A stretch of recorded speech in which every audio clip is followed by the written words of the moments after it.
Your Honor, the evidence in this case conclusively shows that the accused acted in sheer self-defense. ഒരു കാമഭ്രാന്തന്റെ മുമ്പിൽ ചെന്നുപെട്ട് പാവപ്പെട്ട ഒരു പെൺകുട്ടിയാണ് ഈ നിൽക്കുന്ന എന്റെ കക്ഷി. സ്വയരക്ഷയ്ക്ക് വേണ്ടിയും ഭാരത വനിതകൾ പരിപാവനമായി കരുതുന്ന ചാരിത്രം സംരക്ഷിക്കുന്നതിന് വേണ്ടിയും നടത്തിയ പോരാട്ടത്തിലാണ് Anand മരിക്കാനിടയായത്. So my client is fully entitled for the benefits of exemption under section 300 of the Indian Penal Code. അതുകൊണ്ട് എന്റെ കക്ഷിയെ വെറുതെ വിടണമെന്ന് ഞാൻ ബഹുമാനപ്പെട്ട കോടതി മുമ്പാകെ അപേക്ഷിക്കുന്നു. That's all, Your Honor.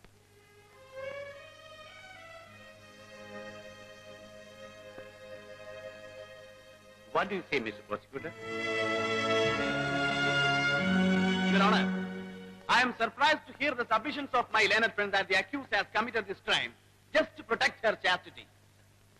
Exhibit T15 ആയി ഹാജരാക്കിയിരിക്കുന്ന ഡോക്യുമെന്റ്സ് എന്റെ സഹപ്രവർത്തക മറന്നു കളഞ്ഞതാകാം. ഈ നിൽക്കുന്ന പ്രതി അവിവാഹിതയായ ഈ സ്ത്രീ ഗർഭിണിയാണെന്ന് ഞാൻ പറഞ്ഞാൽ എന്റെ സഹപ്രവർത്തകയ്ക്ക് നിഷേധിക്കാൻ പറ്റുമോ?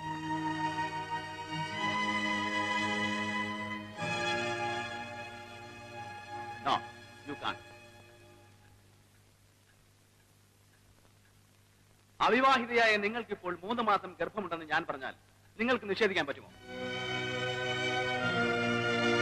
ഇല്ല അല്ലേ? I object, Your Honor. You should look into the documents before you object it.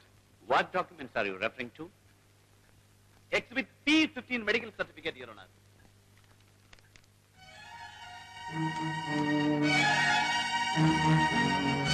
Objection overruled. You can proceed. സ്ത്രീയുടെ ഏറ്റവും വലിയ സമ്പത്തെന്ന് വിശേഷിപ്പിക്കാവുന്ന ചാരിത്രത്തെക്കുറിച്ച് ബോധമുള്ള ഏതൊരു സ്ത്രീയും അവിഹിതമായി ഗർഭിണിയായാൽ കൂടി വയറ്റിൽ കിടക്കുന്ന കുഞ്ഞിന്റെ അച്ഛനാരാന്ന് പറയാൻ മടി കാണിക്കില്ല. ഇപ്പോഴെങ്കിലും നിങ്ങൾക്ക് പറയാൻ കഴിയുമോ നിങ്ങളുടെ വയറ്റിൽ കിടക്കുന്ന കുഞ്ഞിന്റെ അച്ഛനാരാണെന്ന്? No, you can't say. മാന്യന്മാരായ എല്ലാ തന്തമാരുടെയും പേര് പറയാൻ കഴിഞ്ഞില്ലെങ്കിലും ഒരാളുടെയെങ്കിലും പേര് പറയാൻ നിങ്ങൾക്ക് കഴിയും. Excuse me. May I make a submission, Your Honor? ഇതുവരെ റിലേ ചെയ്യാതിരുന്ന ഡോക്യുമെന്റ് ചില പ്രത്യേക സാഹചര്യങ്ങളിലൂടെ കോടതി മുമ്പാകെ ഉന്നയിച്ചിരിക്കുകയാണ്. So, I have to take further instructions from my client.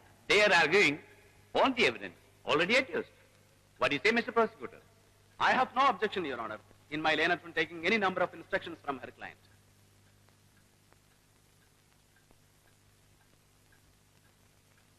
The case is adjourned to 30th of this month. എന്നാലും ആ കുട്ടിക്ക് എന്നോട് പറയാമായിരുന്നില്ല. എനിക്കും അറിയില്ലായിരുന്നു. വക്കീലിനോടും ഡോക്ടർമാരോടും ഒന്നും വിളിച്ചേക്കാം. രവി, 1 second. ഞാൻ പോട്ടെ. ഇന്നത്തെ പെർഫോമൻസ് കലക്കിയിട്ടുണ്ട്. ശശികല ഒട്ടും മോശമില്ലായിരുന്നു. സ്വന്തം വർഗമായതുകൊണ്ടായിരിക്കും ഇത്ര ആവേശം. നാട്ടിൽപ്പെട്ടപ്പോ ഇന്നലെ ഹസ്ബൻഡിന് കോട്ടയത്തേക്ക് ട്രാൻസ്ഫർ ആയി കേട്ടോ. അറിഞ്ഞു. പണിഷ്മെന്റ് ട്രാൻസ്ഫർ ആണെന്നാണല്ലോ കേട്ടത്. ESI ഡോക്ടർ അല്ലേ, തൊഴിലാളികൾക്ക് ലീവ് എഴുതി കൊടുത്ത് കണ്ടമാനം കാശ് വാങ്ങിക്കുന്നുണ്ടാവും. ട്രാൻസ്ഫറിന് അതൊരു കാരണം മാത്രം. ശശികലയാണ് ഡോക്ടറെ കോട്ടയത്ത് കൊണ്ടാക്കിയെന്ന് കേട്ടല്ലോ. പോയിരുന്നു. വരട്ടെ.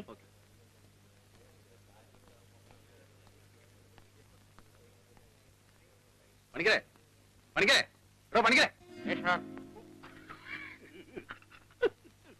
എന്താണോ ഇത്? കോടതി വന്നിട്ട് കിടന്നുറങ്ങുന്നു. ഞാൻ ഇന്നലെ ഒരു വെടിക്കെട്ട് കാണാൻ പോയി. സ്വല്പം കണ്ണടച്ചു. വായിക്കിടങ്ങനെ തുപ്പി കളഞ്ഞിട്ട് സംസാരിക്കണോ? ഇപ്പൊ വായിലേക്ക് ഇട്ടതേ ഉള്ളൂ. 20 പൈസ ആർക്കൂല, തള്ളിപ്പോൺ സാർ. തന്റെ 20 പൈസക്ക് വേണ്ടി എന്റെ ദേഹം മുഴുവൻ ചീത്തയാക്കണോ? എപ്പ നോക്കിയാലും ഉണ്ടാവും വായി കുറുകുറ. തനിക്കൊന്ന് നിർത്തിക്കൂടെ? ഇത് പരമ്പരാഗതമായി കിട്ടിയ ഒരു അനുഗ്രഹമാണ് സാർ. എന്ത് മുറുക്കലോ? Yes sir. എന്റെ അച്ഛൻ ഗോപാലപ്പണിക്കിരി മുറുക്കും, അമ്മ ഭഗീരഥി മുറുക്കും, അമ്മാവൻ മുറുക്കും, ഭാര്യ മുറുക്കും, മകൻ മുറുക്കും, മകളും മുറുക്കും. അപ്പൊ ഒരു കോളാമ്പി ഫാമിലി ആണല്ലേ? താൻ വൈകിട്ട് വീട്ടിലേക്കൊന്ന് വരണം. Yes sir.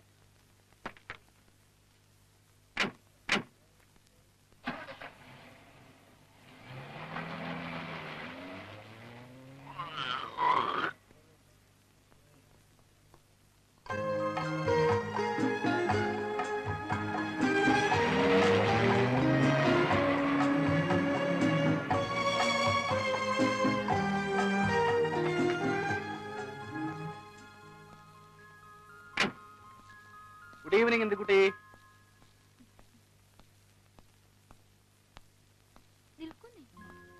ഓ, ഞാനത് മറന്നു. കൊച്ചുകുട്ടിയല്ലേ എന്നും ഇങ്ങനെ ഓർമ്മിപ്പിക്കാൻ. പുറത്ത് എവിടെയെല്ലാം പോയിട്ട് വരുന്നതാ? അതിനല്ലേ ഷൂ ഇട്ടിരിക്കുന്നത്. എന്ത് പറഞ്ഞാൽ രവേട്ടിന് ഓരോ ന്യായീകരണം ഉണ്ടാവുമല്ലോ. അഡ്വക്കേറ്റ് ആയതുകൊണ്ടാ.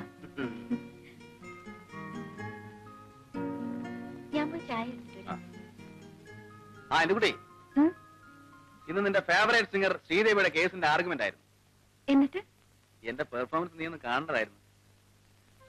ഈ നിൽക്കുന്ന പ്രതി അവിവാഹിതയായ ഈ സ്ത്രീ ഗർഭിണിയാണെന്ന് ഞാൻ പറഞ്ഞാൽ എന്റെ സഹപ്രവർത്തകയ്ക്ക് നിഷേധിക്കാൻ പറ്റുമോ? നോ, യു കാൺ. എന്ത് രവിട്ട ഇത്? കോടതിയെന്ന് വെച്ചിട്ടാ? ഏകരവനെ, സ്ത്രീയുടെ ഏറ്റവും വലിയ സമ്പത്തെന്ന് വിശേഷിപ്പിക്കാവുന്ന ചാരിത്രത്തെക്കുറിച്ച് ബോധമുള്ള ഏതൊരു സ്ത്രീയും അവിഹിതമായ ഗർഭിണിയായാൽ പോലും വയറ്റിൽ കിടക്കുന്ന കുഞ്ഞിന്റെ അച്ഛനാരാണെന്ന് പറയാൻ മടിക്കില്ല. എനിക്കൊന്നും കേൾക്കണ്ട, ഞാൻ പോയി ചായ എടുത്തിട്ട് വരാം.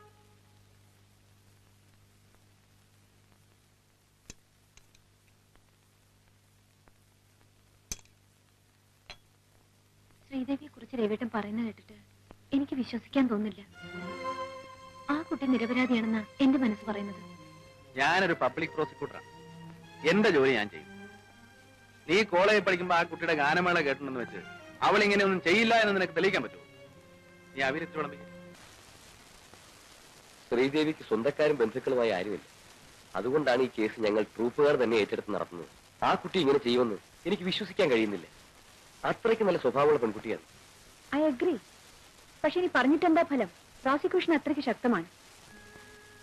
ശ്രീദേവിയുടെ വയറ്റിൽ വളരുന്ന കുഞ്ഞിന്റെ അച്ഛൻ ആരാണെന്ന് അറിഞ്ഞിരുന്നെങ്കിൽ കേസിന് അല്പം ബലം കിട്ടിയേനെ. അതവളോട്ട് പറയുന്നില്ല. അല്ല, ശ്രീദേവിക്ക് അങ്ങനെ ആരെങ്കിലുമായി ബന്ധമുള്ളതായി? ഇല്ല, ഞങ്ങൾക്കങ്ങനെ യാതൊരു അറിവുമില്ല. ഇനിയിപ്പോ വക്കീൽ സാറ് ചോദിച്ചാൽ ചിലപ്പോൾ എന്തെങ്കിലും പറഞ്ഞിരിക്കും. ശരി, ഇല്ല, എനിക്കൊന്നും പറയാനില്ല.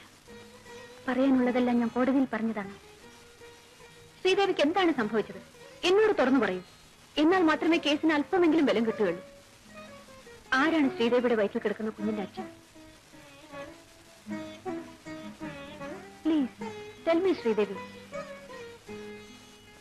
എന്നോടെങ്കിലും പറയൂ. ഇല്ല, ഞാനത് പറയില്ല. എന്നോട് അത് മാത്രം ചോദിക്കരുത്. എനിക്കൊരു അപേക്ഷയുള്ളൂ. എനിക്ക് ഏറ്റവും വലിയൊരു ശിക്ഷ വാങ്ങിത്തരൂ.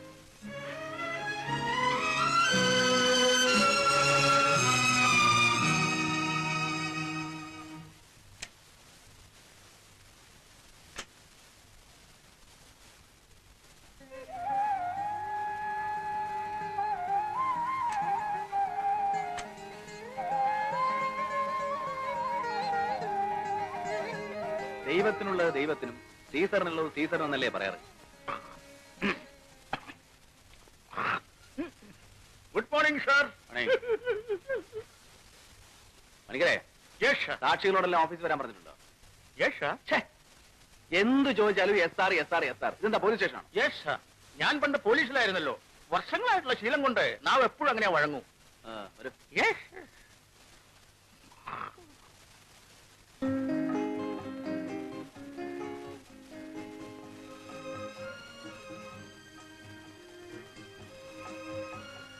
വരട്ടെ.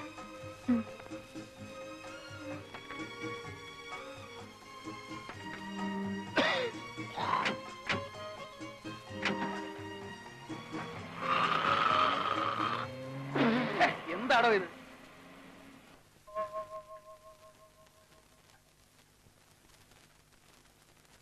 യുവർ ഓണർ, അച്ഛനോ അമ്മയോ ബന്ധുക്കളോ ആരുമില്ലാത്ത അബലയായ ഒരു പാവപ്പെട്ട പെൺകുട്ടിയാണ് എന്റെ കക്ഷി.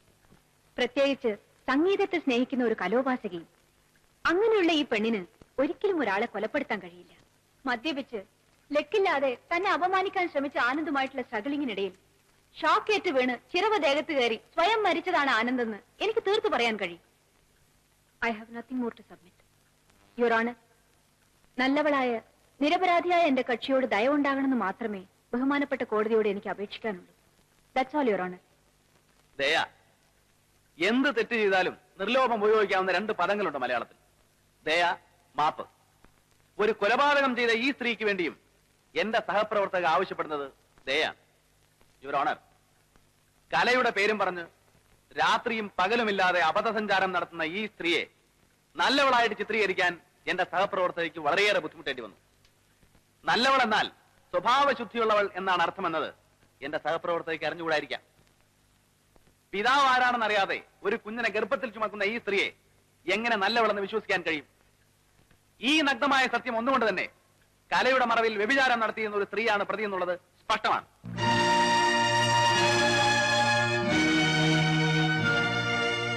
ഈ സ്ത്രീ ഭാരത സ്ത്രീകളുടെ ഭാവശുദ്ധി കാത്തു സൂക്ഷിക്കുന്നവളാണെങ്കിൽ ഇവരെ വെറുതെ വിടുന്നതിൽ എനിക്ക് വിരോധമില്ല. പക്ഷേ എന്റെ അഭിപ്രായം മറിച്ചാണ്. She deserves the maximum punishment.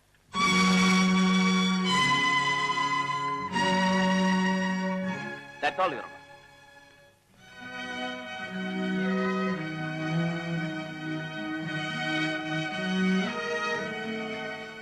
നിങ്ങൾക്കിതേക്കുറിച്ച് കോടതിയോട് എന്തെങ്കിലും പറയാനുണ്ടോ?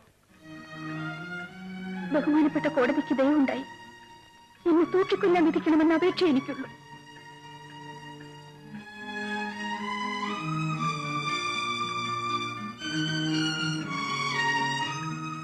ഈ കേസ് ജഡ്ജ്മെന്റിന് വേണ്ടി 27-ാം തീയതിക്ക് മാറ്റിവെച്ചിരിക്കുന്നു.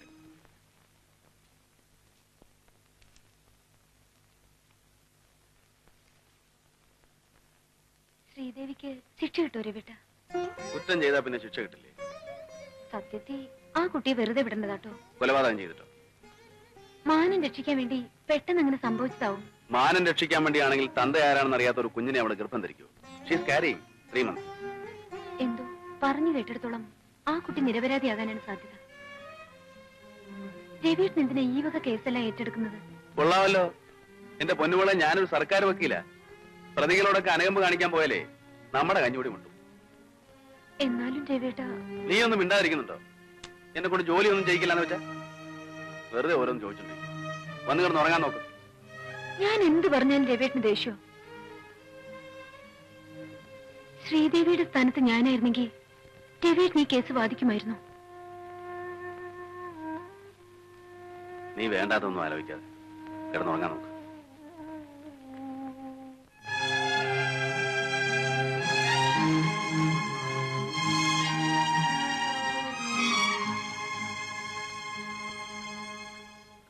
സാഹചര്യ തെളിവുകളുടെ അടിസ്ഥാനത്തിൽ പ്രതി കുറ്റം ചെയ്തതായി ഈ കോടതിക്ക് ബോധ്യം വന്നിരിക്കുന്നതിനാൽ ഇന്ത്യൻ ശിക്ഷാ നിയമം 302-ാം വകുപ്പ് പ്രകാരം പ്രതി കൊലപാതകം ചെയ്തതായി തെളിഞ്ഞിരിക്കുന്നു.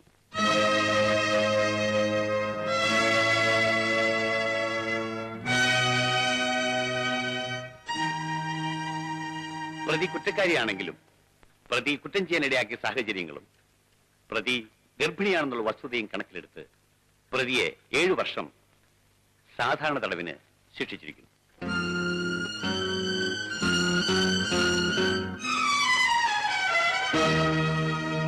പ്രതി ഗർഭിണിയായതിനാൽ ശിക്ഷാസമയത്ത് ജയിലിൽ പ്രതിക്ക് വൈദ്യസഹായവും ശുശ്രൂഷയും നൽകിയിരിക്കണം. I hereby direct that the superintendent of the central jail will follow the above instructions strictly.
ശ്രീദേവിയുടെ കേസിന്റെ വിധി പറഞ്ഞു രവിട്ട?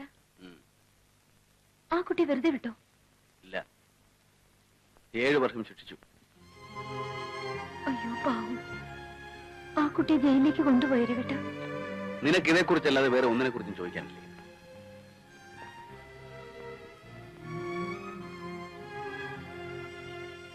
ഞാനിന്ന് നേരത്തെ വന്നത് നിനക്ക് അമ്പലത്തിൽ പോണെന്ന് പറഞ്ഞുകൊണ്ടാ.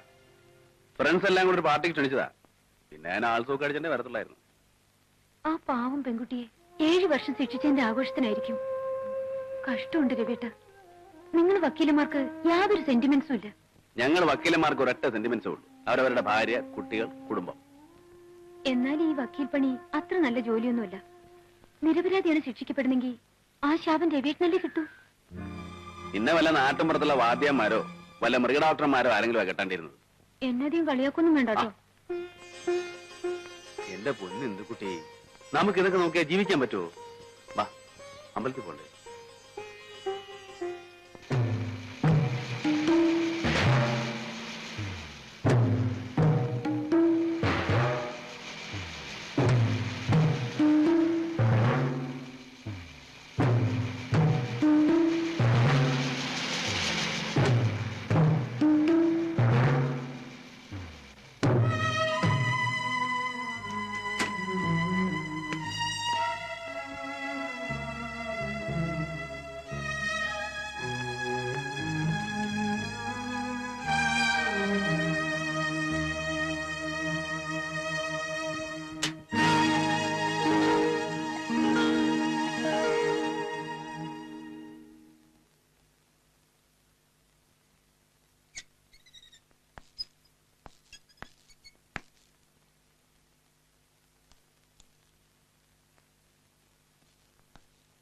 വിളിക്കൂ.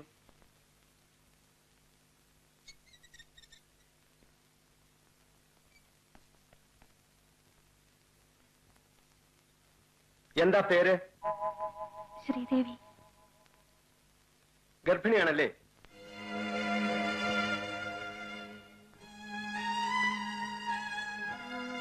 ജയിൽ ഡോക്ടറെ കാണിച്ചിട്ട് അഡ്മിറ്റ് ചെയ്താൽ മതി. Yes sir.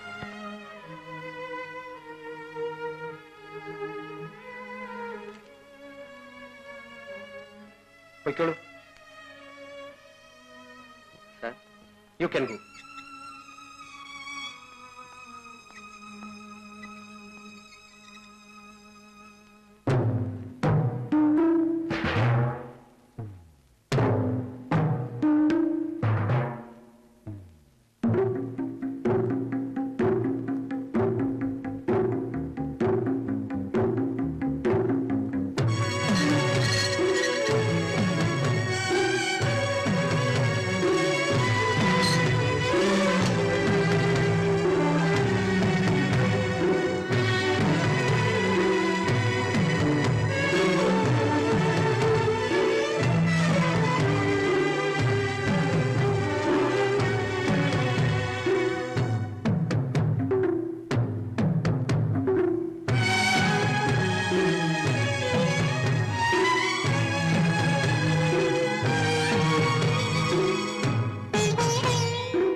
പ്രിയമുള്ളത്, CAC-യുടെ ഗാനങ്ങൾ ആരംഭിക്കുക.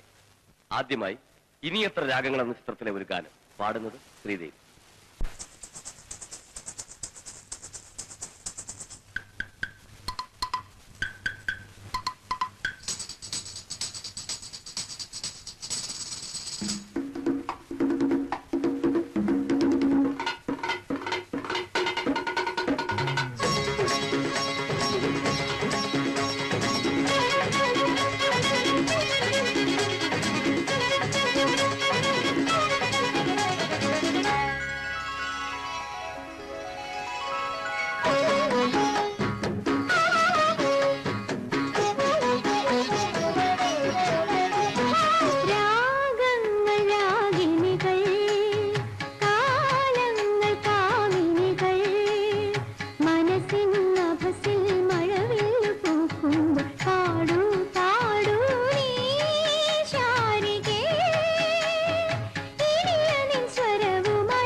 ശ്രീദേവി ഉറക്കമായോ? വീടെത്തി. വരട്ടെ.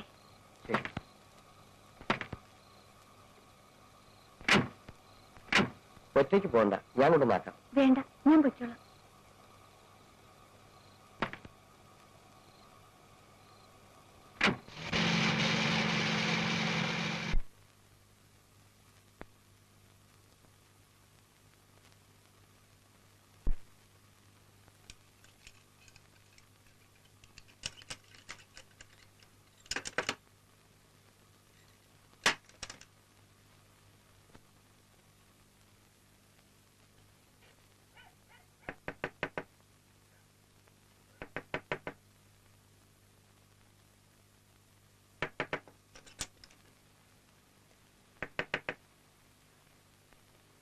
ആരാ? ട്രൂപ്പിൽ നിന്ന് മാനേജർ സാറ് പറഞ്ഞിട്ട് വന്നതാ. മാനേജർ സാറോ? അതെ.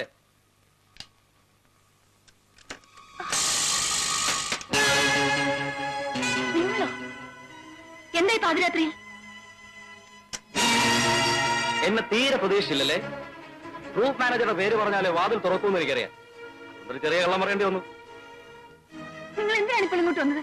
സുന്ദരിയായ ഒരു പെൺകുട്ടി തനിച്ച് താമസിക്കുന്ന വീട്ടിൽ ആരോഗ്യവും കരുത്തുമുള്ള ഒരു ചെറുപ്പക്കാരൻ പാതിരാത്രി കയറി വരുന്നത് എന്തിനായിരിക്കും? മര്യാദയ്ക്ക് ഇവിടുന്ന് പോകും. ഇല്ലെങ്കിൽ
നീ എന്താ വെച്ചൊന്നും കഴിക്കത്തില്ലേ? മണി 5 ആയല്ലോ.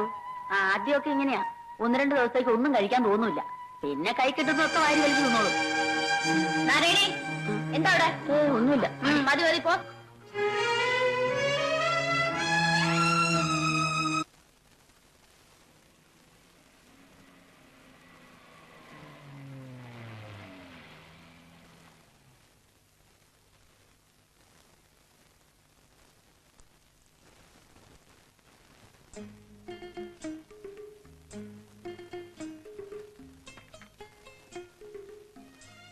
ഗുഡ് ഈവനിംഗ് കുട്ടി.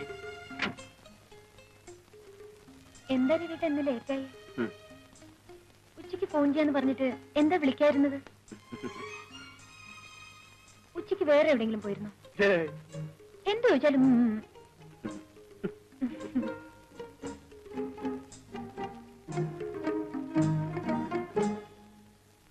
ഞാൻ ചായ എടുത്തോണ്ട് വരാം. വേണ്ട. എന്താ? അത് എനിക്കറിയാം, ഇന്ന് കുടിച്ചിട്ടുണ്ടല്ലേ? പിന്നെ കുടിക്കുന്ന ദിവസമാ രവിട്ടൻ ഹാൾസും ചോദിച്ചോണ്ട് വരുന്നത്. നീ നമ്മുടെ അഡ്വക്കേറ്റ് മോഹന്റെ വെഡിങ് ആനിവേഴ്സറി ആയിരുന്നു. ഞങ്ങൾ എല്ലാവരും ഓരോ സ്മാൾ അടിക്കണമെന്ന് അവനൊരു വാശി. ഞാൻ ഒഴിഞ്ഞു മാറാൻ ശ്രമിച്ചതാ, പക്ഷെ അവൻ സമ്മതിക്കണ്ടേ? അതെ അതെ, കുടിക്കാൻ ഓരോരോ കാരണങ്ങൾ. എന്തിനാ രവിട്ടൻ ഇങ്ങനെ തുടങ്ങുന്നത്? അത് കൊള്ളാം. അല്ല, നിന്നെ ഞാൻ കല്യാണം കഴിച്ചിട്ട് 2-2.5 വർഷമായില്ലേ? എന്നിട്ട് നിന്റെ എന്തിയെ എന്തിട്ടാ കുട്ടിയെ എന്നുള്ള ഈ വള്ളുവനാടൻ ഭാഷ മാറ്റാറായില്ലേ? വേണ്ട വേണ്ട, മറിക്കാനൊന്നും നോക്കണ്ട. ചൂടാകാതെ മാഡം, നമുക്ക് വഴിയുണ്ടാക്കാം.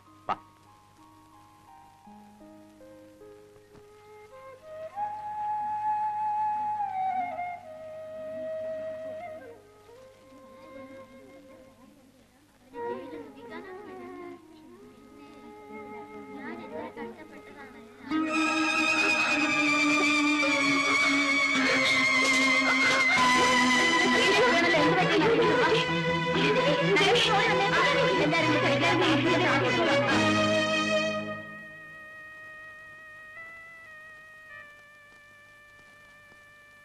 എന്താണ് ഡോക്ടർ? കുഴപ്പമൊന്നുമില്ല, ഗർഭത്തിന്റെ ലക്ഷണമാണ്. അല്പ പ്രശ്നമുണ്ട്. തൽക്കാലത്തേക്ക് ഞാൻ ഇഞ്ചക്ഷൻ കൊടുക്കാം.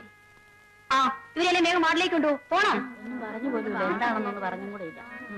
ഓ, എന്നാലും അവൾ ഒപ്പിച്ചോണ്ട് ആളോടി വന്നത് ഭയങ്കര.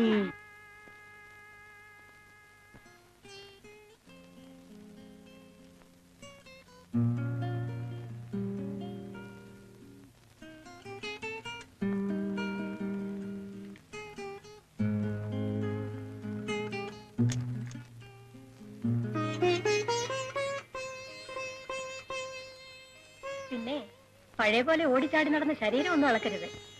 ടെസ്റ്റ് ചെയ്തിട്ട് എന്താണ് ഡോക്ടർ സാറേ വിശേഷം? പ്രത്യേകിച്ച് വിശേഷമൊന്നുമില്ല. അധികം യാത്രയൊന്നും ചെയ്യണ്ട. ഞാൻ കുറച്ച് ടാബ്ലറ്റ്സ് തരാം.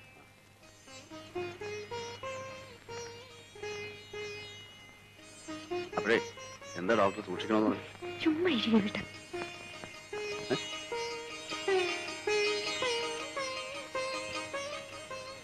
ഇതാ ടാബ്ലറ്റ്. മേനോൻ ചേട്ടനെ ഒന്ന് കണ്ടിട്ട് പോകാമെന്ന് കരുതിയാ നടക്കുമെന്ന് തോന്നുന്നില്ല. വരേണ്ട സമയം കഴിഞ്ഞു. ഡ്യൂട്ടി കഴിഞ്ഞാ എവിടെയും കറങ്ങാതെ നേരെ വീട്ടിലെത്തണമെന്ന് ഞാൻ പറഞ്ഞിട്ടുള്ളതാ. ഞാൻ കരുതി മേനോൻ ചേട്ടന്റെ പേര് വീരരാഘവ മേനോൻ എന്നാണെങ്കിലും വീട്ടിൽ വന്ന ശാന്തരാഘവ മേനോനായിട്ട് മാറും. അത് രവി എന്നെ ഒന്ന് വാരിയതാണല്ലോ. ആ, സൂപ്രണ്ട് സാർ വന്നു തോന്നുന്നു.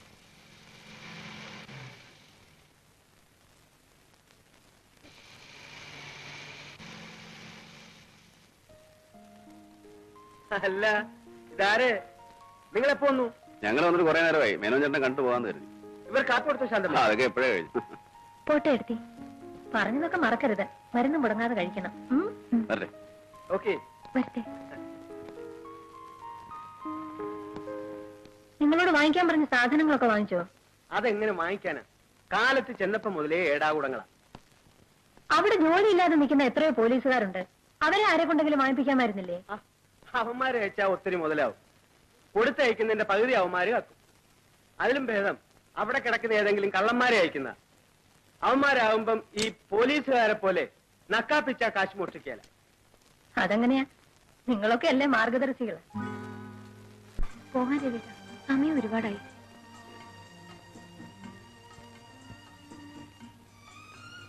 ശാന്തടുത്തി കാണണ്ട. റെസ്റ്റ് എടുക്കാൻ പറഞ്ഞിട്ട് ബീച്ചിലിങ്ങനെ കറങ്ങിയെടുത്ത് നടന്നാലേ എന്നെ വഴക്കു പറയാ. ശാന്തടുത്തി ചോദിച്ചാ രവിയിട്ട് നിർബന്ധിച്ചിട്ടാണെന്നേ ഞാൻ പറയൂ. അതിനിപ്പോഴേ റെസ്റ്റ് എടുക്കണം. മാസത്ര കിടക്കുന്നു. ഈ രവിയേട്ടന് ഒന്നും അറിഞ്ഞൂടാഞ്ഞിട്ടാ. അത് ഞാൻ പ്രസവിച്ചിട്ടില്ല. ആ, ഒരു കാര്യം പറയാൻ മറന്നു. മുത്തശ്ശിയുടെ കത്തുണ്ടായിരുന്നു. എന്താ നാട്ടിലെ വിശേഷം? എന്നെ പ്രസവത്തിന് കൂട്ടിക്കൊണ്ടു പോകാനുള്ള മാസക്കണക്ക് നോക്കിയിരിക്കത്ര. പിന്നെ അങ്ങോട്ട് കൂട്ടിക്കൊണ്ടു പോയാ ഇവിടെ ഞാൻ ഒറ്റക്കാവില്ലേ? നിനക്ക് പോണമെന്നുണ്ട്. രവിയേട്ടനെ വിട്ടിട്ട് പോകാൻ എനിക്ക് മനസ്സ് വരൂ. പിന്നെ ആദ്യത്തെ പ്രസവം പെണ്ണു വീട്ടുകാരുടെ അവകാശമോ? എന്ത് അവകാശമായാലും കൊള്ളാം. ഇവിടെ ആവുമ്പോ എഫിഷ്യന്റ് ആയ ഡോക്ടേഴ്സും നല്ല ഹോസ്പിറ്റൽസും ഒക്കെയാണ്. ആദ്യത്തെ മണിക്കൂട്ടന്റെ പ്രസവം ഇവിടെ, സെക്കൻഡ് മണിക്കൂട്ടിയുടെ പ്രസവം അവിടെ. എല്ലാം രവിയേട്ടന് ഇഷ്ടം. ആ, പോകുന്ന വഴിക്ക് എനിക്ക് കുറച്ച് ഉള്ളന്നൂലും മറ്റും വാങ്ങാനുണ്ട്. വെറുതെ ഇരിക്കുമ്പോ കുട്ടിയുടുപ്പ് തിന്നാനാ. മണിക്കുട്ടനോ അതോ മണിക്കുട്ടി? കുട്ടിയുടുപ്പ് മണിക്കുട്ടിനും മണിക്കുട്ടിക്കും ഇടാം. രണ്ടെണ്ണം.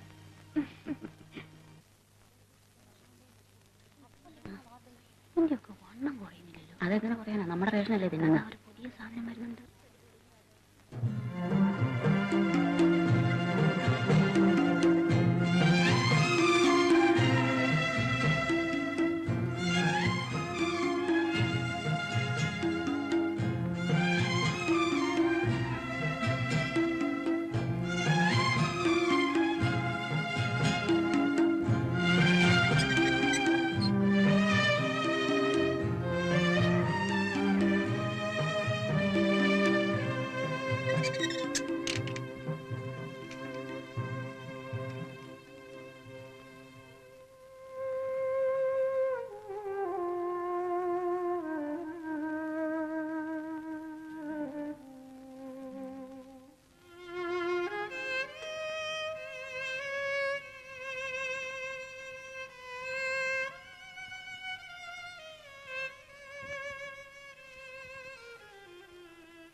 എന്താ പേര്? രജനി. എന്ത് തെറ്റ് ചെയ്തിട്ടാ രജനി ഇവിടെ?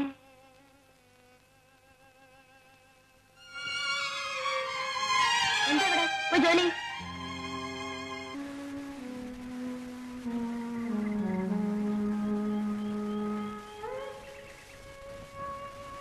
ശ്രീദേവിക്ക് ഇവിടുന്ന് പുറത്തുപോയാ പുതിയൊരു ജീവിതം ഉണ്ടാവുമെന്ന് പ്രതീക്ഷിക്കെങ്കിലും ചെയ്യാം.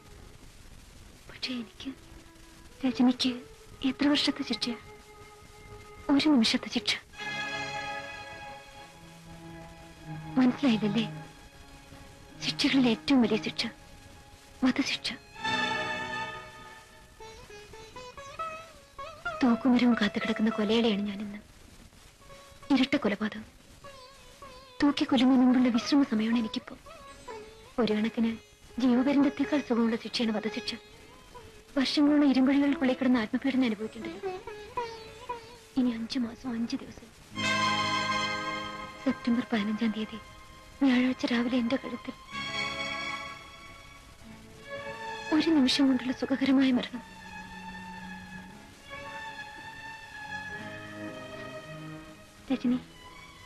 രജനിക്ക് എന്താണ് സംഭവിച്ചത്?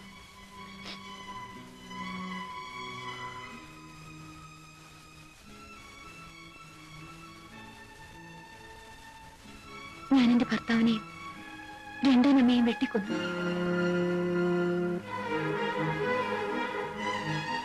ശ്രീദേവിക്കറിയാമോ, ഞങ്ങളുടേതൊരു പ്രേമവിവാഹമായിരുന്നു.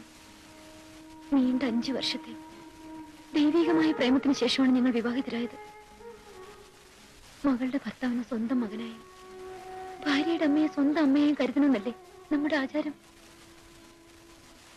പക്ഷെ എന്റെ ഭർത്താവിനും രണ്ടാനമ്മയ്ക്കും അങ്ങനെ കാണാൻ കഴിഞ്ഞില്ല. ഒരു ദിവസം ഞാൻ അമ്പലത്തിൽ പോയി വരുമ്പോ ഒരു ഭാര്യയ്ക്ക് സഹിക്കാനാവാത്ത കാഴ്ചയാണ് ഞാൻ കണ്ടത്. പിന്നീട് ഞാൻ ഒന്നും ഓർത്തില്ല. കയ്യിൽ കിട്ടി കൊടുവാളെടുത്ത് വെട്ടി രണ്ടിനെയും കൊന്നു.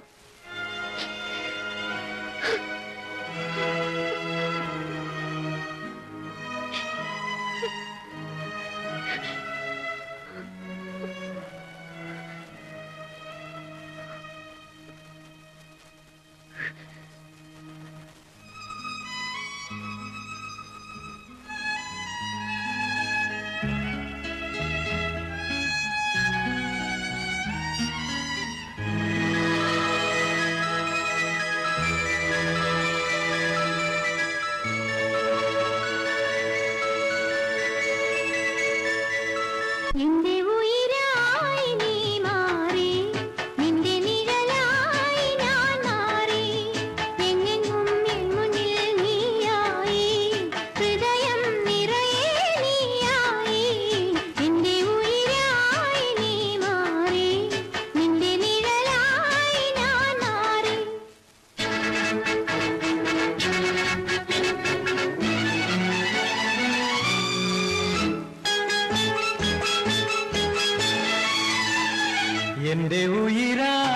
നീ മാറി, നിന്റെ നിഴലായി ഞാൻ മാറി, എങ്ങും എൻ മുന്നിൽ നീയായി, ഹൃദയം നിറയെ നീയായി.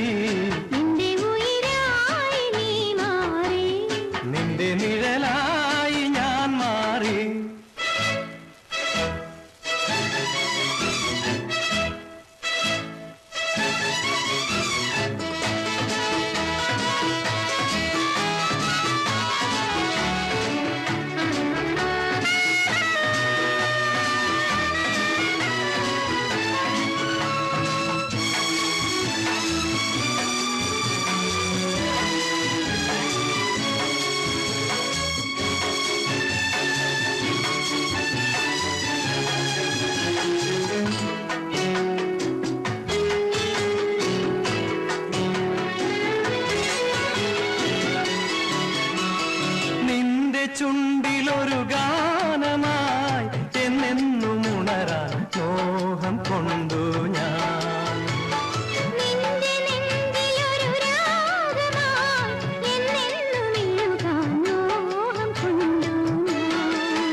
എങ്ങെങ്ങും എൻ മുന്നിൽ നീയായി ഹൃദയം നിറയെ നീയായി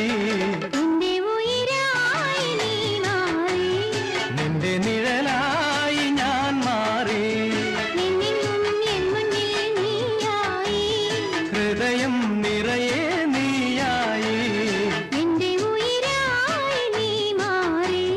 നിന്റെ നിഴലായി ഞാൻ മാറി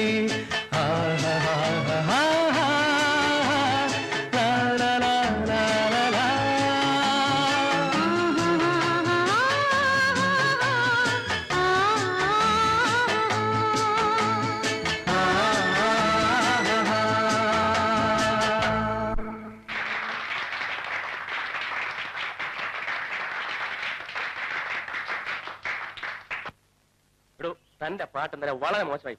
അന്ന് ഫൈൻ ആർട്സ് ഹോളിൽ പാടിയതുപോലെ ഇതുവരെ ഒരിടത്ത് കേട്ടിട്ടില്ല. സ്റ്റേജിന് മുന്നിൽ വന്നിരുന്ന് ഗോഷ്ടി കാണിച്ചാൽ പിന്നെങ്ങനെ പാട്ട് നന്നാവുന്നത്? ആ, നമുക്ക് അവിടെ പോയി ഒരു ഐസ്ക്രീം കഴിക്കാം. അയ്യോ, തണുത്തൊന്നും എനിക്ക് വേണ്ട. ഓ, പാട്ടുകാരിയല്ലേ, തണുത്തത് കഴിച്ചാ തൊണ്ട പോവുമായിരിക്കും. ആ, ഒരു ഗുഡ് ന്യൂസ് ഉണ്ട്. എനിക്ക് കുവൈറ്റിൽ ഒരു ജോലി ശരിയായിട്ടുണ്ട്. ഒരു വലിയ കമ്പനിയിലെ ബിസിനസ് എക്സിക്യൂട്ടീവ്. 4 മാസം കഴിഞ്ഞ് ജോയിൻ ചെയ്താൽ മതി. അതുവരെ ഈ ബാങ്കിലെ ജോലി തുടരാമെന്ന് വിചാരിച്ചു. എന്തിനാ സതീഷ് ഇത്രയും ദൂരെയൊക്കെ പോകുന്നത്? ഇപ്പോഴുള്ള മാനേജർ ഉദ്യോഗം പോരെ? അതിനെന്തോ ഒരു കുറവ്? എടി പെണ്ണേ, എനിക്ക് കുവൈറ്റിൽ കിട്ടിയിരിക്കുന്ന ജോലി ഉണ്ടല്ലോ, അത് കിട്ടണമെങ്കിൽ ഭാഗ്യം ചെയ്യണം. ആ, നീ വിഷമിക്കാതെ. അവിടെ പോയാൽ എന്നെ കാണാൻ പറ്റില്ലെന്നായിരിക്കും. ജോയിൻ ചെയ്ത് 6 മാസം കഴിഞ്ഞ് ഞാനിങ്ങ് വരത്തില്ലേ? എന്നിട്ട് നിന്നെയും കൂട്ടി ഒരു പോക്കുണ്ട് കുവൈറ്റിലേക്ക്. Miss ശ്രീദേവിയായിട്ടല്ല, Mrs സതീഷായിട്ട്. ഹണിമൂണൊക്കെ അവിടെ.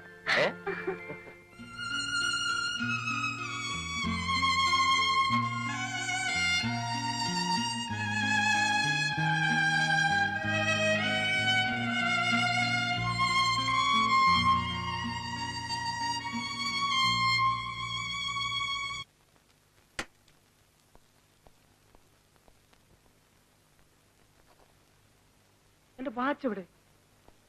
ശാന്തമ്മേ, ഇതെവിടെ കൊണ്ട് വെച്ചു? എന്തിനാ വിളിച്ചു പോകുന്നത്? എന്റെ വാച്ച് കണ്ടോ? വാച്ച് നിങ്ങൾ അവിടെയല്ലേ വെക്കാറുള്ളത്? കണ്ണു തുറന്ന് നോക്ക്.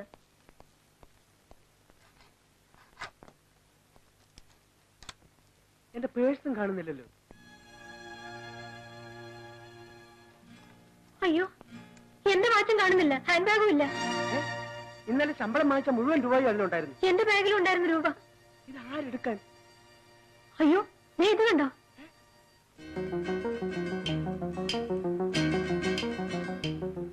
ഇത് കള്ളം കയറിയതാണല്ലോ. നീ ആ സ്വർണ്ണപ്പട്ടങ്ങളൊക്കെ ഉണ്ടോ നോക്കി? അതൊക്കെ എവിടെയുണ്ട്? ചേടാ, നാണക്കേടായല്ലോ. ജയിൽ സൂപ്രണ്ടിന്റെ വീട്ടിൽ കള്ളം കയറിയ നാളെ പത്രക്കാരെഴുതുമല്ലോ. നിങ്ങൾക്ക് പത്രക്കാരറിയുന്നല്ല വിഷമം. പോയ സാധനങ്ങൾ കിട്ടാൻ എന്തെങ്കിലും വഴി നോക്ക്. പോയതങ്ങ് പോട്ടെ ശാന്തമ്മേ, നാട്ടുകാരറിഞ്ഞ എനിക്കാ കുറച്ചില്.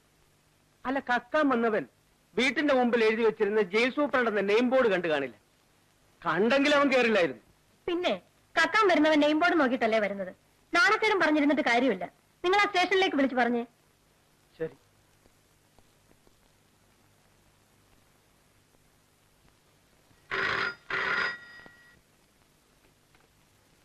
Hello. Hello, police station. Good morning sir. ഇന്നലെ രാത്രി വാച്ചും രൂപയും മാത്രമേ മോഷണം പോയിട്ടുള്ളൂ. ആ, ഇന്ന് വെളുപ്പിനെ റെയിൽവേ സ്റ്റേഷനിൽ വെച്ച് ഒരുത്തനെ പിടികിട്ടിട്ടുണ്ട്. ഒരുപക്ഷെ അവനായിരിക്കും. നമ്മുടെ സ്ഥിരം ലിസ്റ്റിൽ പെട്ടതാ. വാച്ച് പരം. വാച്ചും രൂപയും മോഷ്ടിക്കുന്നത് അവന്റെ പ്രധാന ഹോബി. ആ, ശരി സർ. ഏതായാലും ഞാൻ അവനെ ഒന്നുകൂടെ ചോദ്യം ചെയ്ത് നോക്കാം. Yes sir. ഓക്കെ. എഴുന്നേക്കടാ. അമ്മച്ചിയാണോ? ഞാൻ എടുത്തിട്ടില്ല സാർ. നീ എടുത്തിട്ടില്ല അല്ലേ? George sir.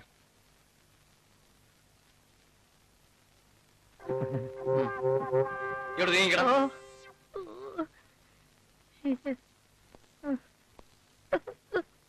നീയാണോടാ ജയിൽ സൂപ്രണ്ടിന്റെ വീട്ടിൽ കയറി വാച്ചിന്റെ രൂപയും മോഷ്ടിച്ചത്?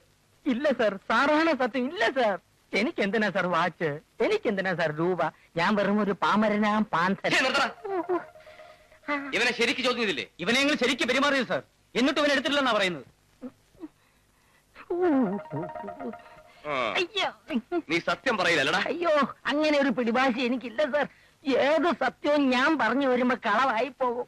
ഈ ലോകം തന്നെ സത്യമല്ല, മിഥ്യയാണ് സാർ. പാലിക്കാനായി ഭുവനമഖിലം പുതലേ ചാതനായി. നിന്നെ എത്ര വലിയ നീ സത്യം പറയില്ലെന്ന് എനിക്കറിയാം. പറയിപ്പിക്കാൻ ഒരു വഴിയുണ്ട്. ആ സ്റ്റൂൾ ഇങ്ങനെ തൂക്കിയ. ഇതെന്തിനാ സാർ? എനിക്ക് വേണ്ട സാറിന്റെ മുമ്പിൽ ഞാൻ എന്നതാണ്. കിട്ടിയോ ജോർജ്? കിട്ടി. ആ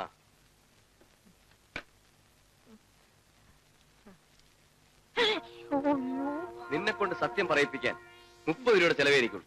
അയ്യോ റമ്മോ? കുടിക്ക. വേണ്ട സാർ, ഇനിയും എന്നെ എത്ര വേണമെങ്കിലും തല്ലിക്കൊള്ളൂ. ഈ റം എനിക്ക് തരരുത്.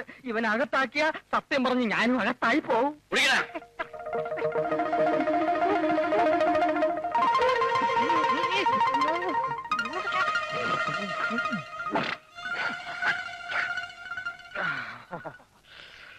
തൊടാൻ കുറച്ച് അച്ചാറ് കിട്ടുമോ?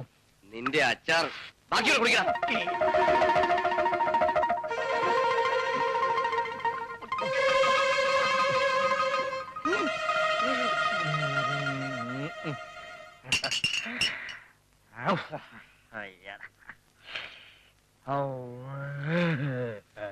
എടാ, നീയാണോ സൂപ്രണ്ടിന്റെ വീട്ടിൽ കയറി മോഷ്ടിച്ചത്? സൂപ്രണ്ടിന്റെ വീട്ടിൽ കയറി മോഷ്ടിച്ചതെന്ന്? ഇതല്ലാതെ ജയിൽ സൂപ്രണ്ട് എന്ന ബോർഡ് കണ്ടപ്പോ എനിക്ക് തോന്നിയൊന്ന് അതേടാ, കേറി പഠിക്കാൻ പറ്റിയ സ്ഥലം എങ്ങനെയാ നീ വീട്ടിൽ കയറിയത്? പറയാം. ആദ്യം ഞാൻ ടെറസിൽ കയറി. അവിടെ നിന്ന് കയറ് കെട്ടി സൂപ്രണ്ട് സാറിന്റെ മുറി ഇറങ്ങി. എന്നിട്ട് മേശ തുറന്ന് വാച്ചെടുത്തു, പിന്നെ പേഴ്സ് എടുത്തു. അകത്തെ മുറിയിൽ ചെന്ന് കൊച്ചമ്മയുടെ വാച്ചെടുത്തു, കൊച്ചമ്മയുടെ പേഴ്സ് എടുത്തു. വേറെ ഒന്നും എടുത്തില്ല. വാച്ചും പേഴ്സും അല്ലാതെ ഈ വാച്ച് വരുമ്പോ വേറെ ഒന്നും എടുക്കത്തില്ല. വാച്ച് എനിക്കൊരു ക്രൈസാ, പേഴ്സ് എനിക്കൊരു ഹോബി. നിന്റെ ഒരു ക്രൈസും ഹോബിയും. ഒന്ന് ചുമ്മാ എഴുതി സാറേ. ആ പിന്നെ സാറേ, ഈ സൂപ്രണ്ട് സാർ ഇങ്ങനെ ബോധമില്ലാതെ കിടന്നുറങ്ങിയ വല്ല പെരുങ്കള്ളന്മാരും വന്ന് വിലപിടിപ്പുള്ള സ്വർണമോ മറ്റോ എടുത്തോണ്ട് പോയി എന്ത് ചെയ്യും? പോകന്നെ. പിന്നെ അവരെ മഷിയിട്ട് നോക്കിയാ കാണൂല. നീ അവിടെ നിർത്ത സാധനങ്ങളൊക്കെ എവിടെയാടാ? സാധനമൊന്നും ഞാൻ എടുത്തിട്ടില്ല. എടാ, നിന്നോടാ ചോദിച്ചത്. ആ അത് പറയണമെങ്കിൽ ഊതാതെ അക്കാര്യം പറയണമെങ്കിൽ എനിക്കൊരു ഹാഫും കൂടെ മേടിക്കുക.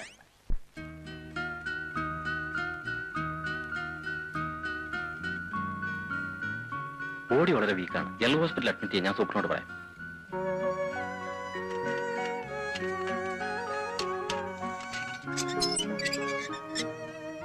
വരൂ, ജനറൽ ഹോസ്പിറ്റലിലേക്ക് പോവാം. എടി, ജയിലിൽ വരുന്നെങ്കിൽ ഗർഭം ഉണ്ടാക്കിക്കൊണ്ട് വരണം. നല്ല ഭക്ഷണം, പുറത്ത് ആസ്പത്രിയിൽ പോയുള്ള ചികിത്സ. എടി മതി, നിർത്ത്.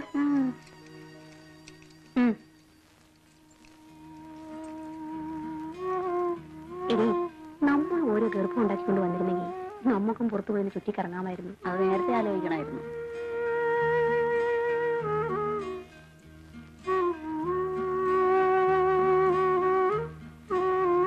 ഞാൻ പോയിട്ട് വരട്ടെ രജനി.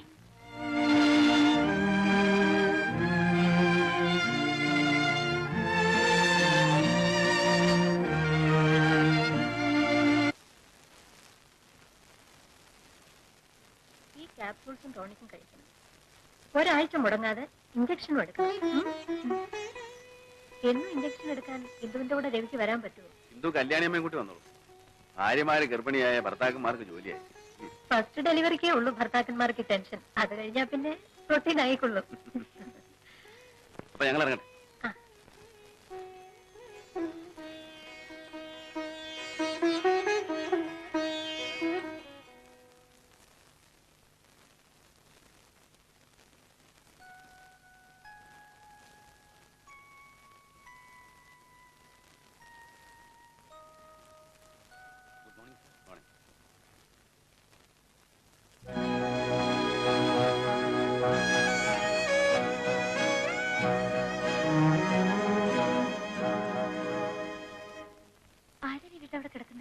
നീ എപ്പോഴും പറയാറില്ലേ ആ പാട്ടുകാർ ശ്രീദേവി ജയിലിൽ നിന്ന് എന്തെങ്കിലും ട്രീറ്റ്മെന്റ് കൊണ്ടുവന്നായിരിക്കും.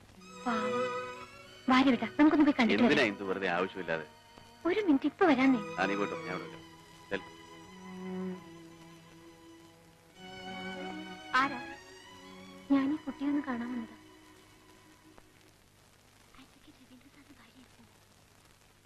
ശ്രീദേവി, ദേവി നേരെ കാണാൻ വന്നിരിക്കുന്നു.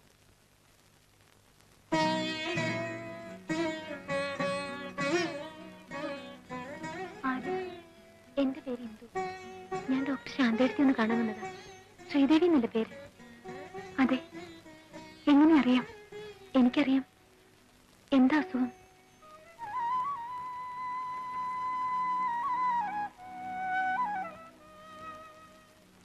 നമുക്ക് രണ്ടുപേർക്കും ഒരേ അസുഖമാണല്ലോ.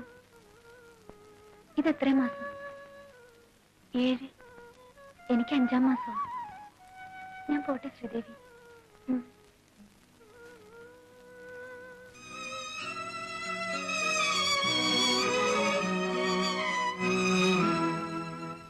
രവിയേട്ടനല്ലേ ശ്രീദേവിക്ക് ശിക്ഷ വാങ്ങിച്ചു കൊടുത്തത്? ശാപം കിട്ടുമെന്ന് എനിക്ക് പേടി. പെണ്ണ് മനസ്സുകൊണ്ട് ശപിച്ച എന്താ ഉണ്ടാവാന്നറിയോ? വീട്ടിലുള്ളവർക്ക് അതിന്റെ ദോഷം. നീ ഒന്നും മിണ്ടാതിരിക്കുന്നുണ്ടോ? ഞാനിതൊന്ന് വായിച്ചു തീർത്തോടെ.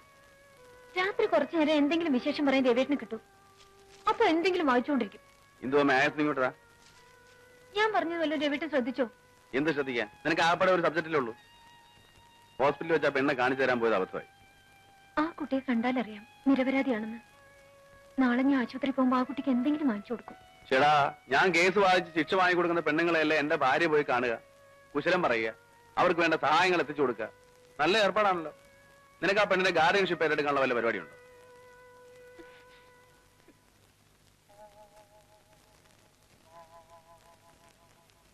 നീ ഇങ്ങനൊരു പഞ്ചഭാവമായി പോയല്ലോ. വെറുതെ ആവശ്യമില്ലാത്ത കാര്യങ്ങളൊക്കെ ചിന്തിച്ച് ടെൻഷൻ ഉണ്ടാക്കിയല്ലേ അതിന്റെ ക്ഷീണം ഉണ്ടാവുന്ന നമ്മുടെ മണിക്കൂട്ടനാ.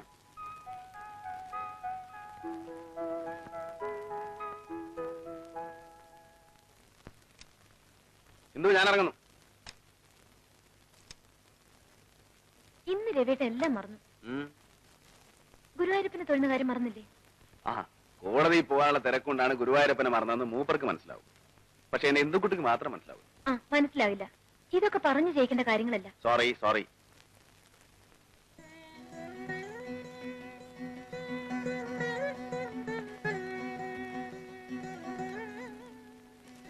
ഇന്ന് നേരത്തെ വരില്ല രവിയേട്ട? എന്താ വിശേഷം വല്ലതും ഉണ്ടോ? വിശേഷം വല്ലതുണ്ടെങ്കിൽ മാത്രമേ നേരത്തെ വരുള്ളൂന്നുണ്ടോ?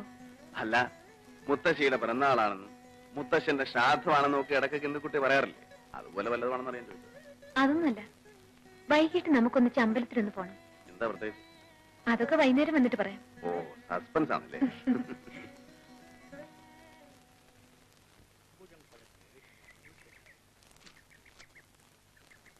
വയലെല്ലാം എടുത്താടോ, പോയി തുപ്പിട്ട് പാടും. ആ ഇന്ദു, ഞാൻ പോയിട്ട് കാറയക്കാം. കല്യാണി മേൻകുട്ടി ഹോസ്പിറ്റലിൽ പോയി ഇഞ്ചക്ഷൻ എടുക്കാം.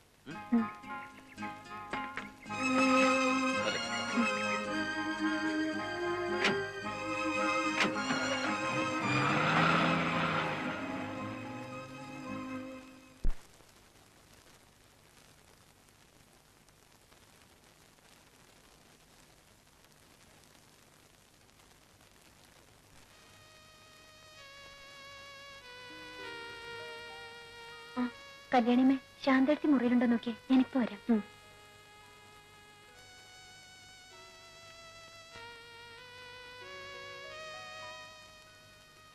ശ്രീദേവിക്ക് വേണ്ടി കുറച്ച് ആപ്പിൾ കൊണ്ടുവന്നിട്ടുണ്ട്, കൊടുത്തോട്ടെ.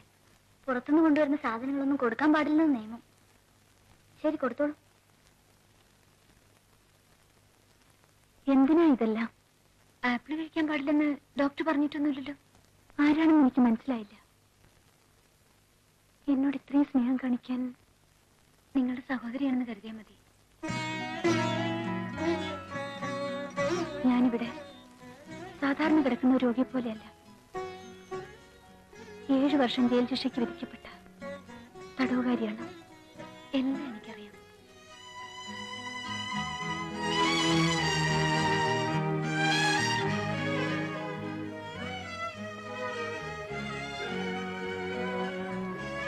ആഹാ, ഇന്ദു ഇവിടെ വന്ന് നിൽക്കുകയാണോ? ഇഞ്ചക്ഷൻ എടുക്കണ്ടേ? വരൂ, വരട്ടെ.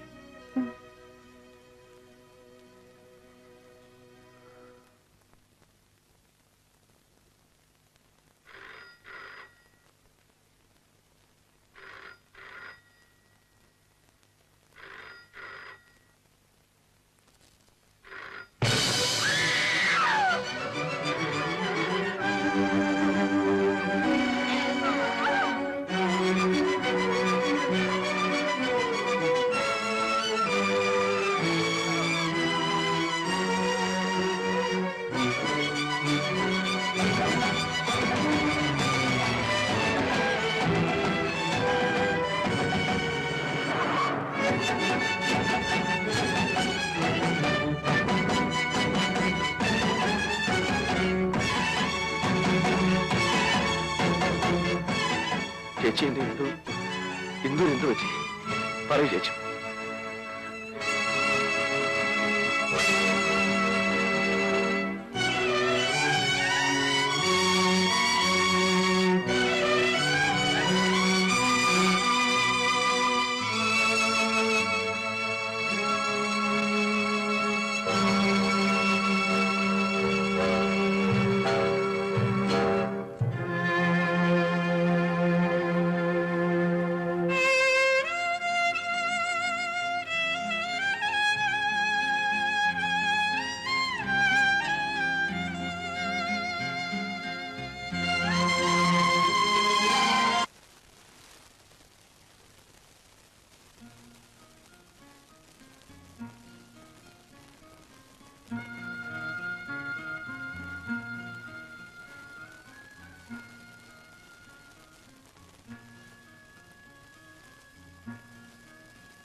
ഇന്ന് രവിയുടെ എല്ലാം മറന്നു.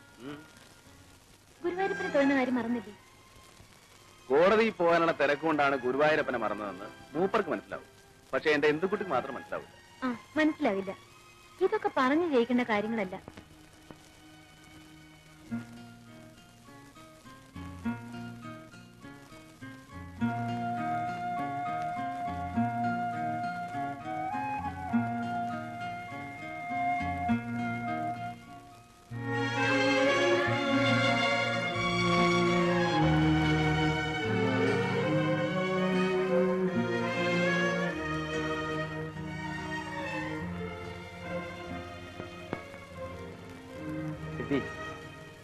നഷ്ടപ്പെട്ടത് ഒരിക്കലും തിരിച്ചു കിട്ടാൻ പോകുന്നില്ല.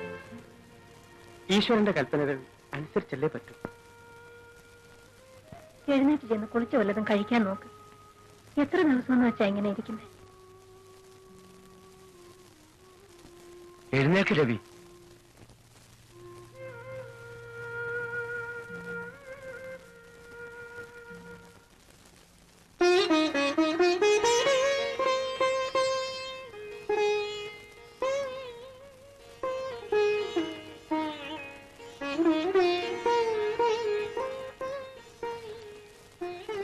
എനിക്കൊന്ന് പോവാന്ന് ഡോക്ടർ പറഞ്ഞു. വേഗം റെഡിയാണ്.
ശ്രീദേവി മടങ്ങി വരുമ്പോ ചിലപ്പോ ഞാൻ ഉണ്ടാവില്ല.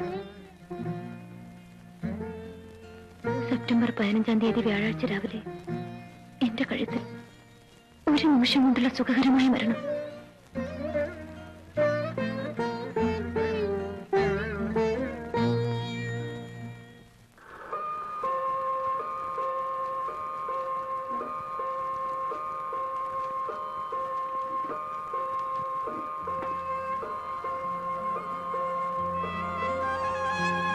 രവി, രവി വരുന്നില്ലേ? കോടതി വിടാൻ സമയമായി.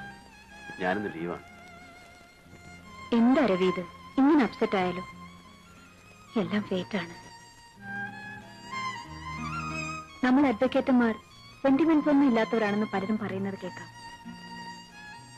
എല്ലാം ഇനി ഓർമ്മകളിലേ സൂക്ഷിക്കാനാവും.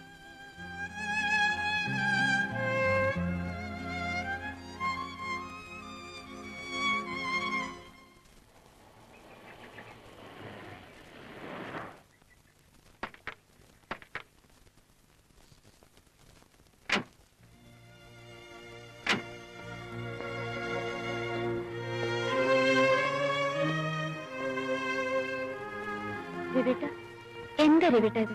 ഷൂ ഇട്ടുകൊണ്ടാണ് അകത്ത് പോന്നേ? കൊച്ചുകുട്ടിയല്ലേ എന്നിങ്ങനെ ഓർമ്മിപ്പിക്കാൻ.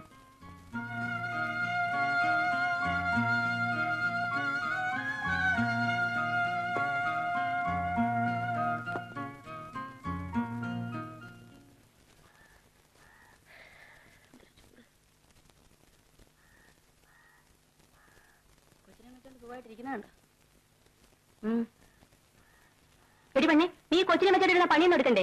കൊച്ചിനെ എവിടെയാണ് കിടത്തിട്ട് ജോലി എടുക്കുക. ആ, കുഞ്ഞുങ്ങളായ കരയൊക്കെ ചെയ്യും. നീ ആദ്യമായിട്ട് പ്രസവിച്ചത് കൊണ്ടാ. 2-3 ആകുമ്പോ ഒക്കെ ശരിയായിക്കോളും. ചെല്ല, ഇല്ലെങ്കിൽ വാർഡൻ ഞങ്ങളെയാ ചീത്ത പറയുന്നത് അല്ലേടി? ആ ചെല്ലു വേണ്ടേ? നീ വാങ്ങിച്ചിരിക്കുന്നു.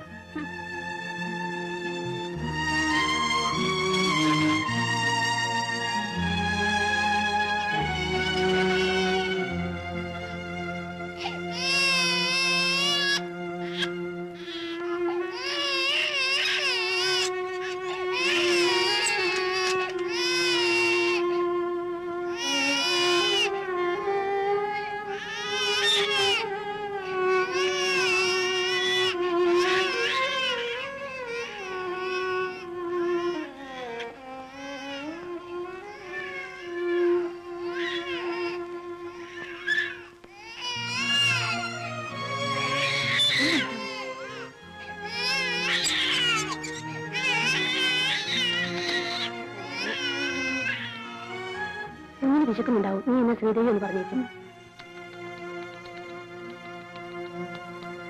ഇങ്ങോട്ട് കൂട്ടിക്കൊണ്ടുവന്നത് ഒരു പ്രത്യേക കാര്യം പറയാൻ വേണ്ടിയാണ്. എന്തു മരിച്ച ദുഃഖം ഇന്നും തന്നെ വിട്ടുമാറിയിട്ടില്ലെന്നറിയാം. ഒരിക്കലും അത് മാറുകയുമില്ല. എന്നാലും താൻ ചെറുപ്പമാണ്. ഈ ഏകാന്തതയിൽ നിന്നും കുറച്ചെങ്കിലും മോചനം കിട്ടണമെങ്കിൽ താൻ മറ്റൊരു വിവാഹം കഴിക്കണം. ശരി അരവി, നീ ഒരു വിവാഹം കഴിച്ചാലേ. ഇല്ല ശാന്തൻ, ഇനിയൊരു വിവാഹത്തെ കുറിച്ച് എനിക്ക് ചിന്തിക്കാനാവില്ല. തന്നെ ഞങ്ങൾ ഉപദേശിക്കുകയാണെന്ന് കരുതരുത്. വിവാഹം കഴിഞ്ഞ ഉടനെ എത്രയോ പേരുടെ ഭാര്യമാർ മരിച്ചിരിക്കുന്നു. അവരൊക്കെ ജീവിക്കുന്നില്ലേ? എല്ലാം ഓരോരുത്തരുടെ ഫേറ്റാണ്. മേനോൻ ചേട്ടനും ശാന്തയെടുത്തും എന്നെ നിർബന്ധിക്കരുത്. എന്റെ ഇന്ദുവിന്റെ സ്ഥാനത്ത് വേറൊരു പെൺകുട്ടിയെ ഇല്ല, എനിക്കതിന് കഴിയില്ല.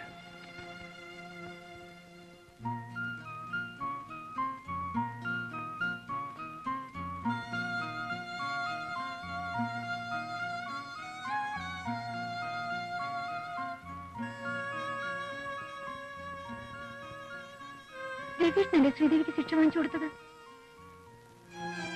ശാപം കിട്ടുമെന്ന് എനിക്ക് പേടി. പെണ്ണ് മനസ്സുകൊണ്ട് ശപിച്ച എന്താ ഉണ്ടാവാന്നറിയോ? വീട്ടിലുള്ളവർക്കാ അതിന്റെ ദോഷം.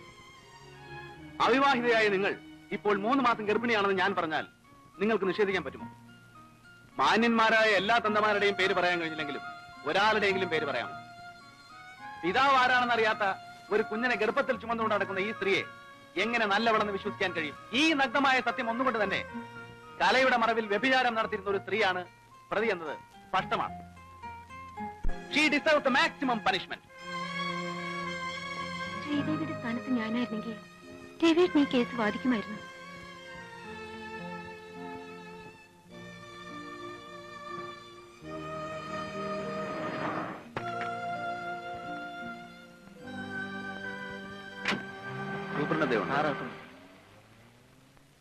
ഹലോ, താനെന്താടോ പതിവില്ലാതെ ഇങ്ങോട്ടൊക്കെ? പിന്നെ എന്തൊക്കെയുണ്ട്? തന്റെ തീരുമാനത്തിന് വല്ല മാറ്റവും ഉണ്ടായോ? ആദ്യമൊക്കെ നമുക്ക് മറക്കാൻ കഴിയില്ലെന്നും മറ്റൊരു വിവാഹം വേണ്ടെന്നുമൊക്കെ തോന്നും. പിന്നെ കാലമല്ലേടോ, അവൻ ചില പൊടിക്കൈകളൊക്കെ ഉപയോഗിച്ച് നമ്മുടെ തീരുമാനത്തെ തന്നെ ചിലപ്പോൾ മാറ്റിയെന്ന് വരും. ആ തീരുമാനത്തിന് മാറ്റമൊന്നും വന്നിട്ടില്ല. പിന്നെ ഞാൻ ഇപ്പൊ വന്നത് വേറൊരു കാര്യത്തിനാണ്. എന്താ കാര്യം? ഒരു കൊലക്കേസിൽ 7 കൊല്ലം ശിക്ഷിച്ച് ഇവിടെ ജയിലിൽ കഴിയുന്ന ഒരു പെൺകുട്ടിയുണ്ട്, ശ്രീദേവി. ശ്രീദേവി? ഓ മനസ്സിലായി. അവളിപ്പോ പെൺകുട്ടിയൊന്നുമല്ല, ഒരു കുഞ്ഞിന്റെ അമ്മയാണ്. 6 മാസം മുമ്പ് അവള് പ്രസവിച്ചു. ഞങ്ങൾക്ക് കുറ്റവാളികളെ മാത്രം നോക്കിയാ പോരല്ലോ, അവർക്ക് ജനിക്കുന്ന കുഞ്ഞുങ്ങളെയും കൂടി നോക്കണം. എന്താ പ്രത്യേകിച്ച്? എനിക്ക് അവരെ ഒന്ന് കാണണം. എന്താ അപ്പീൽ പോകാൻ വല്ല പരിപാടിയുണ്ടോ? അതിന് ഞാൻ പബ്ലിക് പ്രോസിക്യൂട്ടറല്ലേ. പിന്നെന്താണാവോ? ഇന്ദുവും ശ്രീദേവിയും തമ്മിൽ പരിചയക്കാരായിരുന്നു. എനിക്ക് അവരെ ഒന്ന് കണ്ടാക്കൊള്ളാമെന്നുണ്ട്. അതിനെന്താ, കാണാമല്ലോ. വരൂ.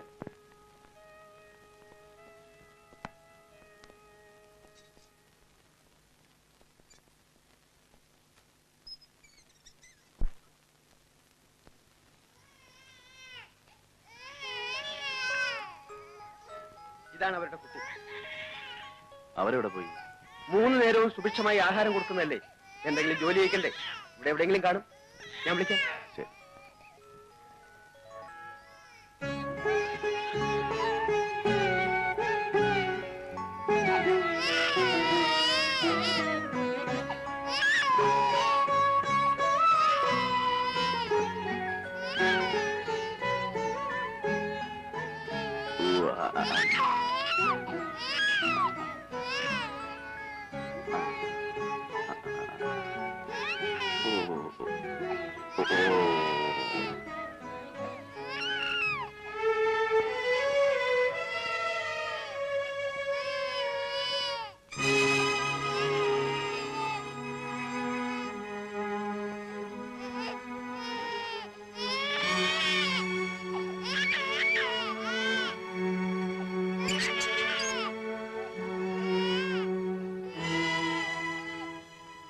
സാറെന്തിനാണ് വിളിപ്പിച്ചത്?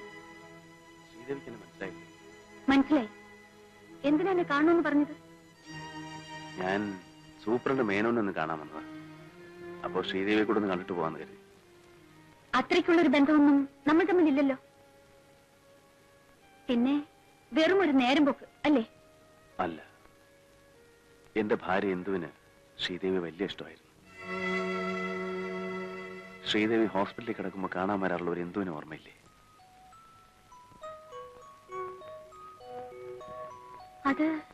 അത് സാറിന്റെ ഭാര്യയാണോ? അതെ. ഇന്ദുവിന് സുഖമാണോ സാർ? പ്രസവിച്ചെടുക്കുകയായിരിക്കും അല്ലേ? അല്ല, ഇന്ദു മരിച്ചുപോയി.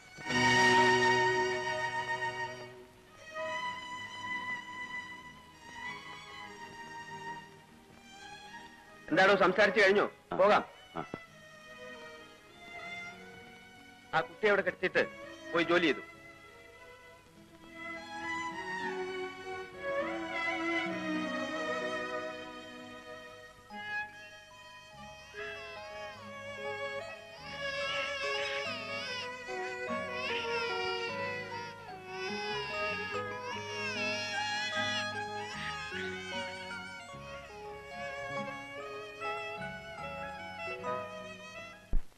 താൻ എന്താണ് ഈ പറയുന്നത്? എവിടെയോ അലവലാതിയായി നടന്ന് ഒരു കൊലപാതകവും ചെയ്ത് ജയിലിൽ കഴിയുന്ന ഒരു സ്ത്രീയുടെ കുഞ്ഞിനെ തന്നെ എടുത്ത് വളർത്തണമെന്നുണ്ടോ? എടോ, ഇവിടെ ഒരുപാട് അനാഥാലയങ്ങളുണ്ട്. അവിടെ നിന്ന് ഏതെങ്കിലും ഒരു കുഞ്ഞിനെ എടുത്ത് വളർത്തിയാൽ ഇതിനേക്കാൾ അന്തസ്സാണ്. അനാഥയായ ഒരു കുഞ്ഞിനെ എടുത്ത് വളർത്തുക എന്നതല്ല എന്റെ ഉദ്ദേശം. പിന്നെ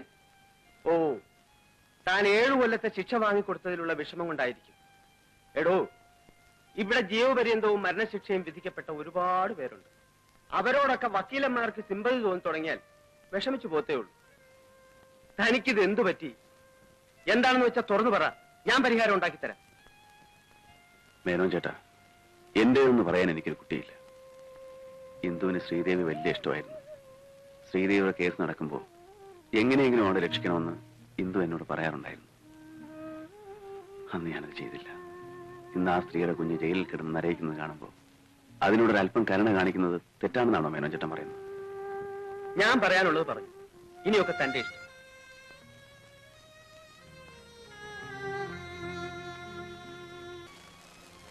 വേണ്ട സാർ, എനിക്ക് ശിക്ഷ വാങ്ങി തന്നതിലുള്ള സഹതാപം കൊണ്ടായിരിക്കും ഇങ്ങനെ ഒരു തീരുമാനവുമായി സാറിപ്പോൾ വന്നത്. അല്ല, ഒരു തെറ്റും ചെയ്യാത്ത ഈ കുഞ്ഞെങ്കിലും നല്ല നിലയിൽ വളരട്ടെ എന്ന് കരുതിയാണ്.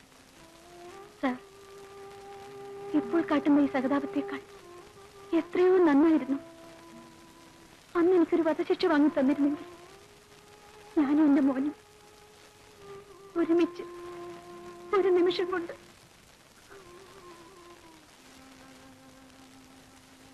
ശ്രീദേവി, കഴിഞ്ഞതെല്ലാം കഴിഞ്ഞു. അറിഞ്ഞോ അറിയാതെയോ ശ്രീദേവിയുടെ ജീവിതത്തിൽ ഒരു തെറ്റ് പറ്റി. ആ തെറ്റിന്റെ ശിക്ഷ ഒന്നും അറിയാത്ത ഈ കുഞ്ഞോട് അനുഭവിക്കണം. എനിക്ക് ശ്രീദേവിയോട് ഒന്നേ പറയാനുള്ളൂ. ഈ കുഞ്ഞിന്റെ നന്മയോർത്തെങ്കിലും മോനെ എന്റെ കൂടെ വളരാൻ അനുവദിക്കണം. എന്തേതെന്ന് പറയാൻ എനിക്ക് കുഞ്ഞു മാത്രമേ ഉള്ളൂ. ഇവന്റെ മുഖം കണ്ട നിമിഷം മുതലാണ് ഞാൻ മരണത്തെ മറക്കാൻ തുടങ്ങി. ഇല്ല സർ, എന്റെ മോനെ ഞാൻ തരില്ല. എനിക്കതിനാവില്ല.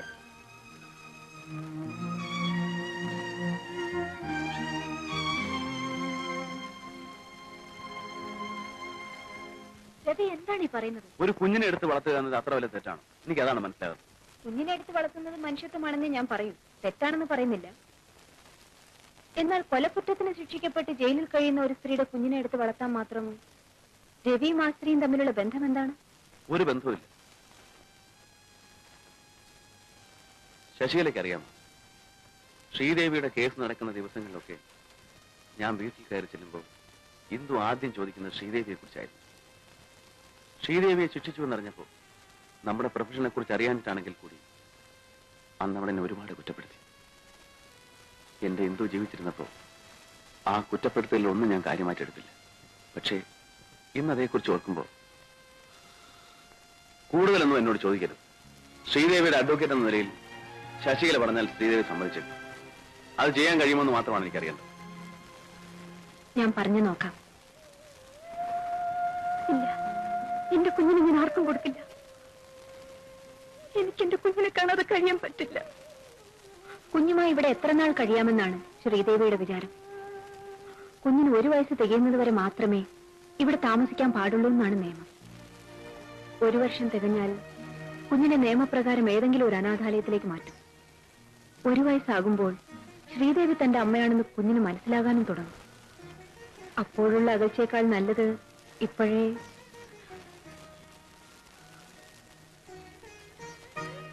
നിന്റെ വേദന എനിക്കറിയാം കുട്ടി.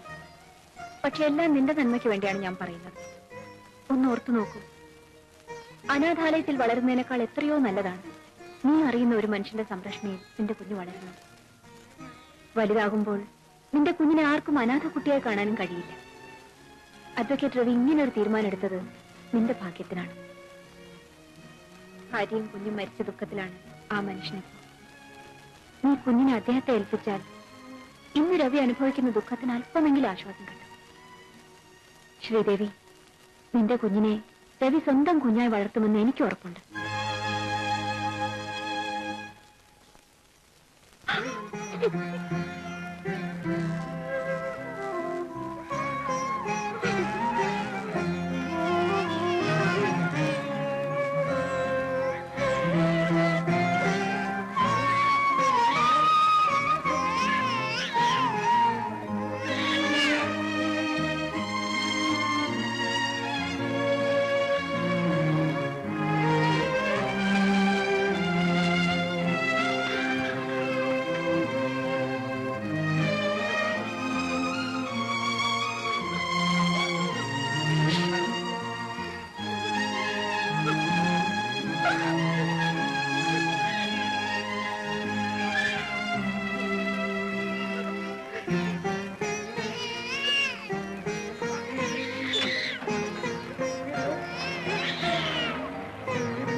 മോന് സുഖാണോ സർ?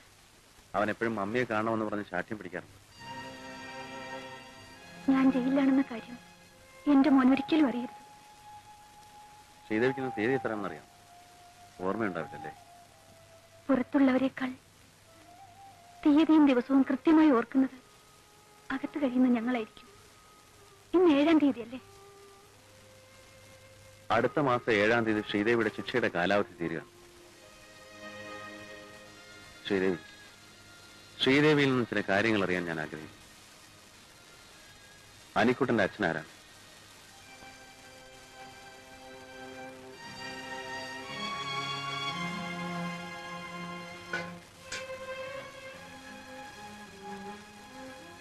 ശ്രീദേവിയുടെ ഇന്നലെകളെ കുറിച്ച് ഓർമ്മിപ്പിച്ച് വേദനിപ്പിക്കുന്നതിൽ വിഷമമുണ്ട്.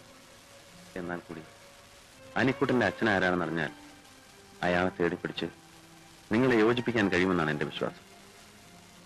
ഇനിയുള്ള കാലമെങ്കിലും ശ്രീദേവിക്ക് നല്ലൊരു ജീവിതം തരാൻ കഴിഞ്ഞാൽ. ജീവിതം എന്റെ ജീവിതം എന്നെ അവസാനിച്ചു. ഇനി ഞാൻ ജീവിക്കുന്നത് എന്റെ മോന് വേണ്ടി മാത്രമാണ്. അതുകൊണ്ട് തന്നെയാണ് ഞാൻ ചോദിക്കുന്നത്. അവൻ വളർന്നു വലുതാകുമ്പോൾ ശ്രീദേവിയുടെ മുഖത്ത് നോക്കി അവൻ ചോദിക്കും, അവന്റെ അച്ഛനാരാണ്? അന്ന് ആരുടെയെങ്കിലും പേര് പറയാതിരിക്കാൻ ശ്രീദേവിക്ക് പറ്റില്ല. എന്നെ ഒരു അന്യനായി കാണാതിരിക്കാൻ ശ്രീദേവിക്ക് കഴിയുമെങ്കിൽ മാത്രം പറഞ്ഞാൽ മതി.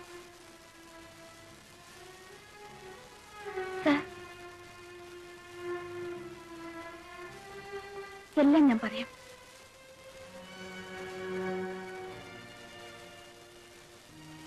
എന്റെ മോനെ ഒരു കൊലയാളിയുടെ മകനാണെന്ന് അറിയിക്കാതെ അവന് സ്നേഹവും വാത്സല്യവും കൊടുത്ത് വളർത്തിയത് സാറാണ്.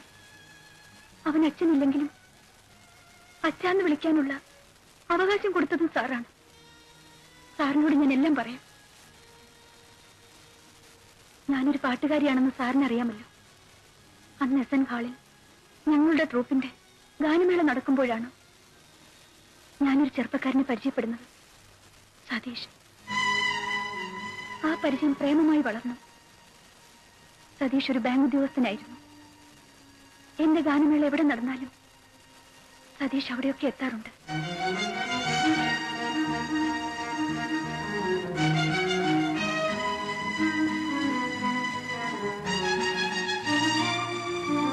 ഞാൻ എന്റെ മനസ്സ് മാത്രമല്ല സതീഷിന് കൊടുത്തത്, എന്നെ തന്നെ കൊടുത്തു. ഒരു സ്ത്രീക്ക് വിലപ്പെട്ടതെല്ലാം. ഒരു ദിവസം ഞാൻ ഒരു സത്യം മനസ്സിലാക്കി. ഞാനൊരു അമ്മയാകാൻ പോകുന്നെന്ന സത്യം. ഞാൻ അന്ന് തന്നെ സതീഷിനെ കാണാൻ ബാങ്കിൽ ചെന്നു. സതീഷ് ഓഫീസ് സംബന്ധമായി എവിടെ പോയിരിക്കുകയാണെന്ന് അറിഞ്ഞു. പിറ്റേ ദിവസം ഞങ്ങൾക്ക് എറണാകുളത്തൊരു ഗാനമേള ഉണ്ടായിരുന്നു. ഞങ്ങൾ അന്ന് അവിടെ ഒരു ഹോട്ടൽ മുറിയിൽ പ്രാക്ടീസ് നടത്തിക്കൊണ്ടിരിക്കുമ്പോൾ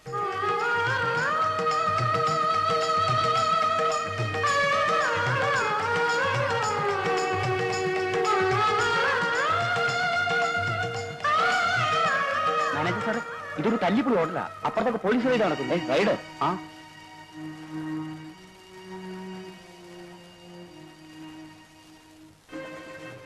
അങ്ങോട്ട്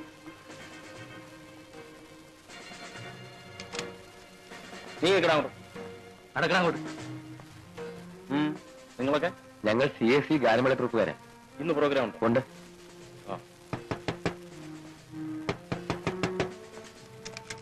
എന്താ ഇവിടെ? തുറക്കുന്നില്ല സാർ. മാറും. തുറക്കടോ. തുറക്കാൻ. എന്താണ് തുറക്കാൻ ഇത്ര താമസം? ഇറങ്ങി വേണ്ടി.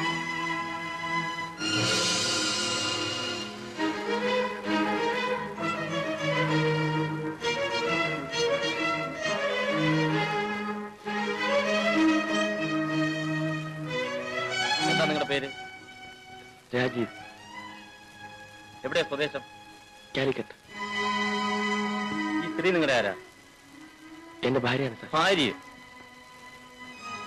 ഇങ്ങനെ ഒരുപാട് ഭാര്യ ഭർത്താക്കന്മാരെ ഞങ്ങൾ കണ്ടിട്ടുണ്ട്. കൂടുതൽ വല്ലതും പറയാനുണ്ടെങ്കിൽ സ്റ്റേഷൻ ചെന്നിട്ട് പറയാം. നടക്ക്.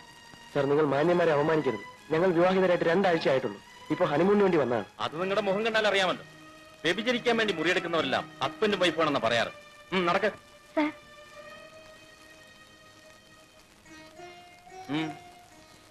ഇവരുടെ മാരേജ് കഴിഞ്ഞതാണ്. ഇവരെ നിങ്ങൾ അറിയോ? അറിയും. മിസ്റ്റർ രാജീവിന്റെ വിവാഹത്തിന് ഞാൻ പോയിരുന്നു. He got married only 2 weeks back. ഓഹോ, നിങ്ങൾ CAC ട്രൂപ്പിലെ സിംഗർ അല്ലേ? Mister Rajeev, sorry for the trouble. That's all right. ആ, നിങ്ങൾ അവരെല്ലാം പിടിച്ച് വാനിൽ കയറ്റ്. സാർ.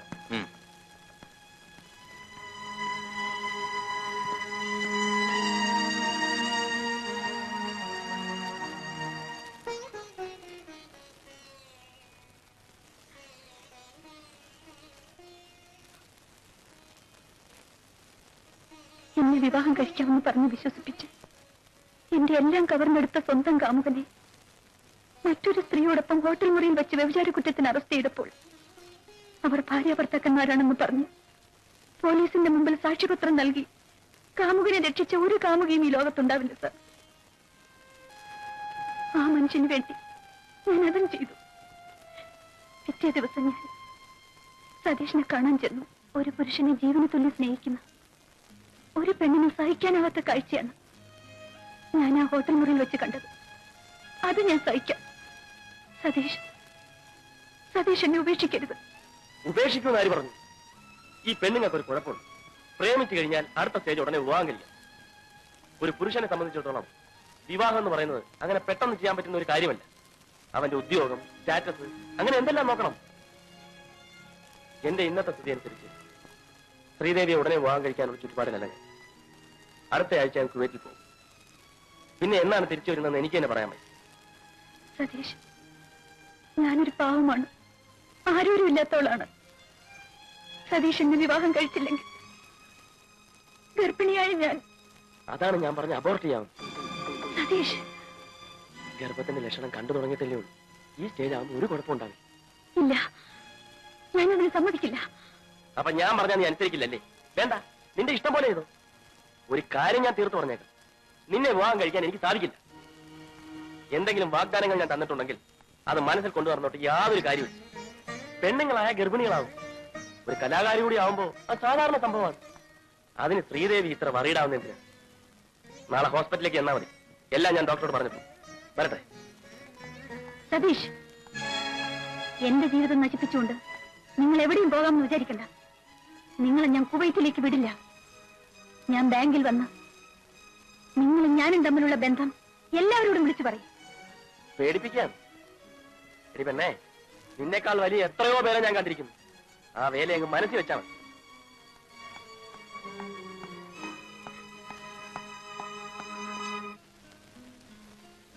അളിയ ആകെ കുഴയുന്ന ലക്ഷണമാണ്. അബോർട്ട് ചെയ്യാൻ ശ്രീദേവി സമ്മതിക്കുന്നില്ല. ഞാൻ അവളെ കെട്ടണമെന്നാ പറയുന്നു. അവൾ ബാങ്കിൽ കയറി വന്ന് എന്നെ നാറ്റിക്കുമെന്നാ തോന്നുന്നു.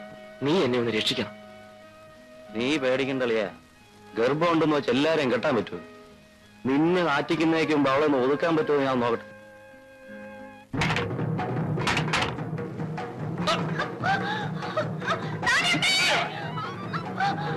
നിനക്ക് സതീഷിനെ തന്നെ വിവാഹം കഴിക്കില്ല ലേഡി? നിന്റെ വയറ്റിൽ കിടക്കുന്ന കൊച്ചിനെ കണ്ട സതീഷാണ് നീ ബാങ്കിൽ ചെന്നവനെ നാറ്റുമല്ലേ? അവന് മാത്രം എന്റെ പേരോടെ നിന്റെ ലിസ്റ്റ് ചേർത്തോ. പിന്നെ നീ ആരുടെ പേര് പറയും? അവന്റെതോ അതോ എന്തോ?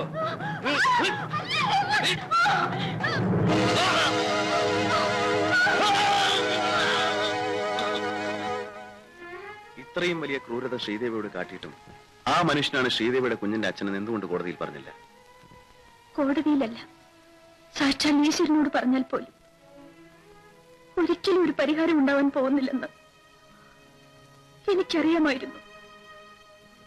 എനിക്ക് വേണമെങ്കിൽ ആ മനുഷ്യനോട് പക വീട്ടാമായിരുന്നു. പക്ഷെ ഞാനത് ചെയ്തില്ല. എനിക്കതറിയില്ല. സ്നേഹിക്കാനേ എനിക്കറിയും. എല്ലാം എന്റെ തെറ്റാണ്. ഞാൻ ആ മനുഷ്യനെ സ്നേഹിച്ചതും വിശ്വസിച്ചതുമല്ല.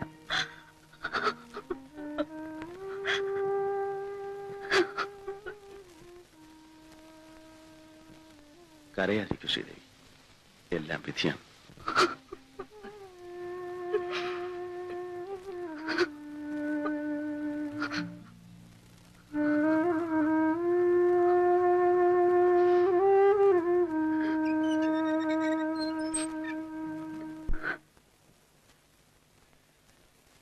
മോനെ, ഡാഡി വരട്ടെ? ഡാഡി രാവിലെ എവിടെ പോവാ? ഇന്ന് മോന്റെ മമ്മി വരുന്ന ദിവസമാണ്. ഡാഡി മമ്മിയെ കൊണ്ടുവരാൻ പോവാ. ഞാനും വരുന്നു ഡാഡി, എനിക്കും മമ്മിയെ കാണണോ? അയ്യോ വേണ്ട, മമ്മി ജോലി ചെയ്യുന്ന ഓഫീസില് കുട്ടികളെ കൊണ്ടുപോകാൻ പാടില്ല. മോനിവിടെ വന്നോ, ഡാഡി പോയി വിളിച്ചോണ്ടിരാ. കല്യാണമേ, മോനെ കുളിപ്പിച്ച് കുട്ടപ്പനാക്കി നിർത്തിയേക്കണം. ഞാൻ പോയി മമ്മി വിളിച്ചിട്ടാ കേട്ടോ.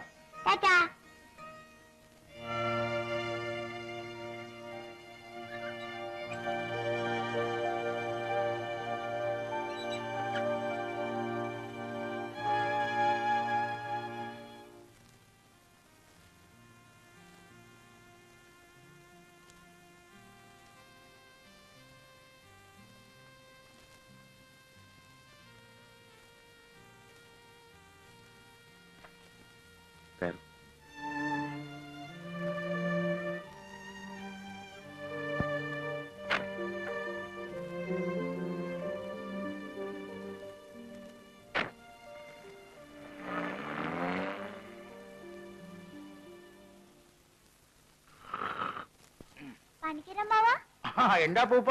മമ്മി കൊണ്ടുവരാൻ പോയിട്ട് ഡാഡി കാണുന്നില്ലല്ലോ. ആ ഇപ്പൊ വരും മോനെ. മമ്മി ജോലി ചെയ്യുന്ന ഓഫീസ് വലിയ ഓഫീസാണോ? പിന്നെ നമ്മുടെ ഹെഡ് ക്വാർട്ടേഴ്സ് അല്ലേ. 10,500 പേര് ജോലി ചെയ്യുന്ന മഹാസ്ഥാപനമാ സെൻട്രൽ ജെ ഇൻസ്റ്റിറ്റ്യൂഷൻ. മമ്മി എന്താ ഇതുവരെ മോനെ കാണാൻ വരാഞ്ഞ്? എന്താ അമ്മാവ ഒന്നും മിണ്ടാത്തത്? ഇത് വലിയ ഇടാകൂടെ ആയല്ലോ. സത്യം പറയാഞ്ഞിട്ട് എന്റെ തല കിടന്ന് പുകയുന്നു ഈശ്വര. എന്താ? അതേ അനിക്കുട്ടന്റെ ഡാഡി അറിഞ്ഞാലേ അമ്മാവന്റെ പണി പോകും. ആ അതെ അവര് വന്നല്ലോ.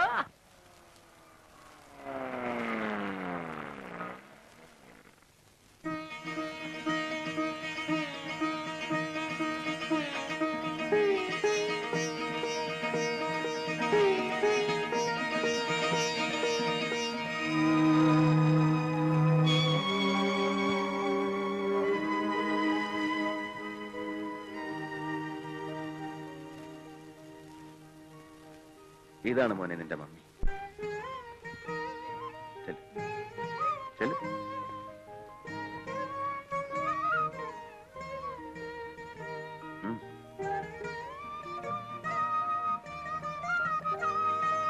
മമ്മി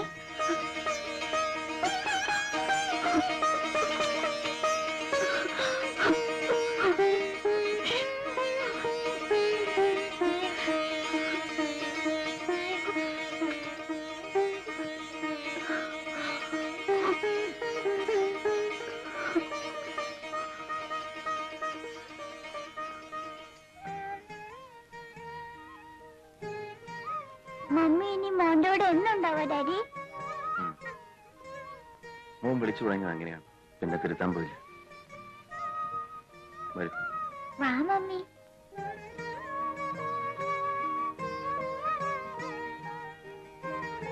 ആ കല്യാണിയമ്മേ, ശ്രീദേവിക്ക് ആ മുറി ഒന്ന് കാണിച്ചു. മമ്മിയുടെ മുറി ഞാൻ കാണിച്ചു തരാം. വാ.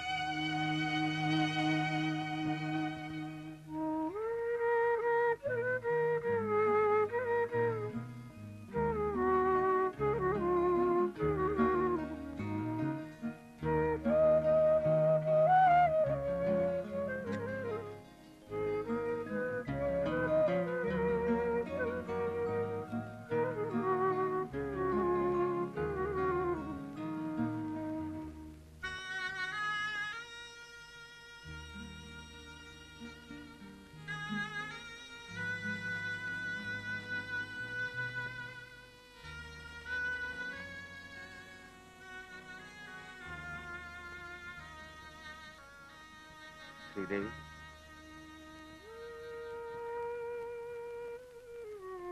ശ്രീദേവി ഉറങ്ങിയില്ലേ? മോന് ഉറങ്ങാൻ വേണ്ടി കാത്തിരുന്നത്. എന്നും അനിക്കുട്ടൻ എന്റെ കൂടെയാ ഉറങ്ങാറ്. ഇന്ന് മോനില്ലാത്തോണ്ട് അമ്മയെ കണ്ടപ്പോ ഡാഡിയെ, ഐ മീൻ എന്നെ മറന്നു. ശ്രീദേവി കിടന്നോളൂ.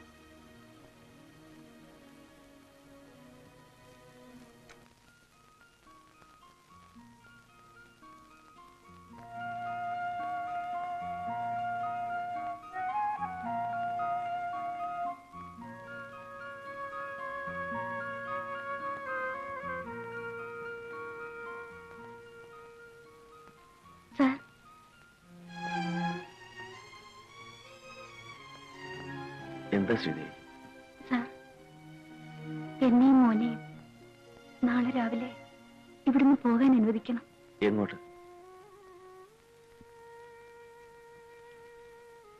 ഇത് അനിക്കുട്ടന്റെ വീടാണ്. അവനോടൊപ്പം അവന്റെ അമ്മയ്ക്ക് ഇവിടെ താമസിക്കാം. വേണ്ട സാർ, ഞാനും എന്റെ മോനും സാറിനൊരു ഭാരമാകരുത്. എന്റെ മോനുമായി ഞാൻ എവിടെയെങ്കിലും പറ്റില്ല. 6 വർഷം എന്റെ സ്വന്തം മോനെ പോലെയാണ് അനിക്കുട്ടനെ ഞാൻ വളർത്തിയത്. ആ എന്നെ ഒരു നിമിഷം കൊണ്ട് അന്യനാക്കി മാറ്റരുത്. സാറിനോട് ഞാനും എന്റെ മോനും എന്നും കടപ്പെട്ടവരാണ്. എന്റെ മോനെ ഇരുട്ടറയിൽ നിന്ന് കൂട്ടിക്കൊണ്ടുവന്ന് ഒരു കൊലയാളിയുടെ മകനാണെന്ന് അറിയിക്കാതെ വളർത്തിയത് സാറാണ്. ആ നന്ദിയും സ്നേഹവും എനിക്കെന്നും ഉണ്ടായിരിക്കും. ജയിൽ ശിക്ഷ അനുഭവിച്ച് പുറത്തു വന്ന എന്നെ ഈ വീട്ടിൽ താമസിപ്പിച്ചാൽ തകർന്നു വീഴുന്നത് സാറിന്റെ അഭിമാനമായിരിക്കും. നഷ്ടപ്പെടുന്ന എന്റെ അഭിമാനത്തെ ഓർത്ത് ശ്രീദേവി വിഷമിക്കണ്ട. ശ്രീദേവി അനിക്കുട്ടനെയും കൊണ്ട് തെരുവിലേക്ക് ഇറങ്ങിപ്പോകാനാണോ തീരുമാനിച്ചിരിക്കുന്നത്?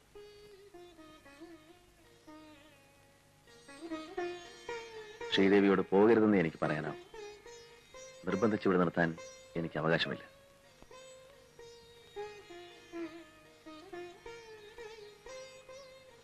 പോകരുത്, പ്ലീസ്.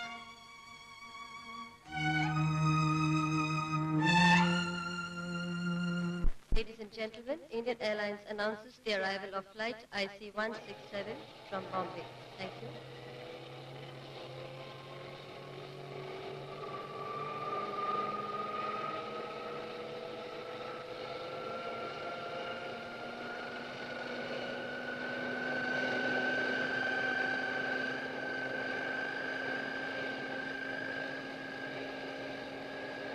कृपया ध्यान दीजिए, इंडियन एयरलाइंस की उड़ान IC-167 अब बम्बई से आ पहुंची है. धन्यवाद.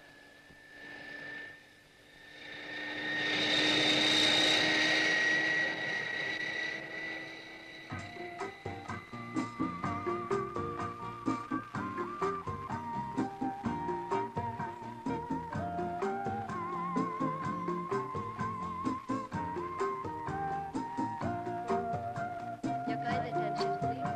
Passengers proceeding to Bombay on Indian Airlines flight IC-168 who have checked in at the traffic counter ചേട്ടാ, are requested to check for security. ഇതെന്റെ ചേട്ടനാണ്. വാ, പരിചയപ്പെടുത്താം. Thank you.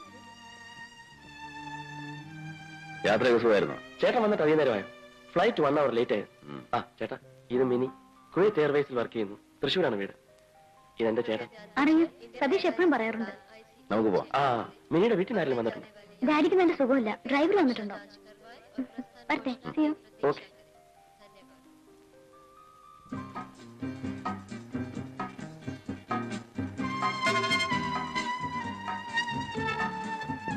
ചേട്ടാ, ചേട്ടനോടൊരു കാര്യം ചോദിക്കുന്നതിൽ വിഷമം തോന്നരുത്. ചേട്ടൻ ഏതോ ഓർഫണേജിൽ നിന്നും ഒരു കുട്ടിയെടുത്ത് വളർത്തുന്നു എന്ന് കേട്ടു. അതെ, ഓർഫനേജിൽ നിന്നല്ല, ജയിലിൽ നിന്ന്. ജയിലിൽ നിന്ന്? അതെ, ഒരു മർഡർ കേസിൽ 7 വർഷം ശിക്ഷിച്ച് ജയിലിൽ കഴിഞ്ഞിരുന്ന ഒരു സ്ത്രീയുടെ കുട്ടിയെ. ഒരു കുട്ടിക്ക് വേണ്ടിയായിരുന്നെങ്കിൽ ചേട്ടൻ മറ്റൊരു വിവാഹം കഴിക്കാമായിരുന്നു. ഞാനത് എഴുതിയതുമാണ്. ചേട്ടനെ കാട്ടിയത് നമ്മുടെ അന്തസ്സിന് ഒട്ടി യോജിച്ചാൽ. ഇന്ന് ചേട്ടൻ ഒരു ജഡ്ജിയാണ്, അതുപോലും ചേട്ടൻ മറന്നു. വക്കീലായാലും ജഡ്ജിയായാലും മനുഷ്യന്റെ മനസ്സിലെ വികാരങ്ങളെല്ലാം ഒന്നല്ലേ?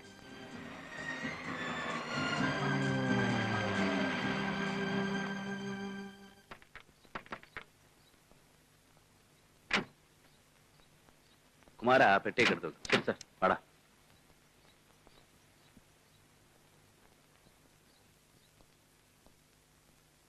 ആ, നീ അനിക്കുട്ടനെ കണ്ടിട്ടില്ലല്ലോ. അനിക്കുട്ടാ, അനിക്കുട്ടാ, വാ.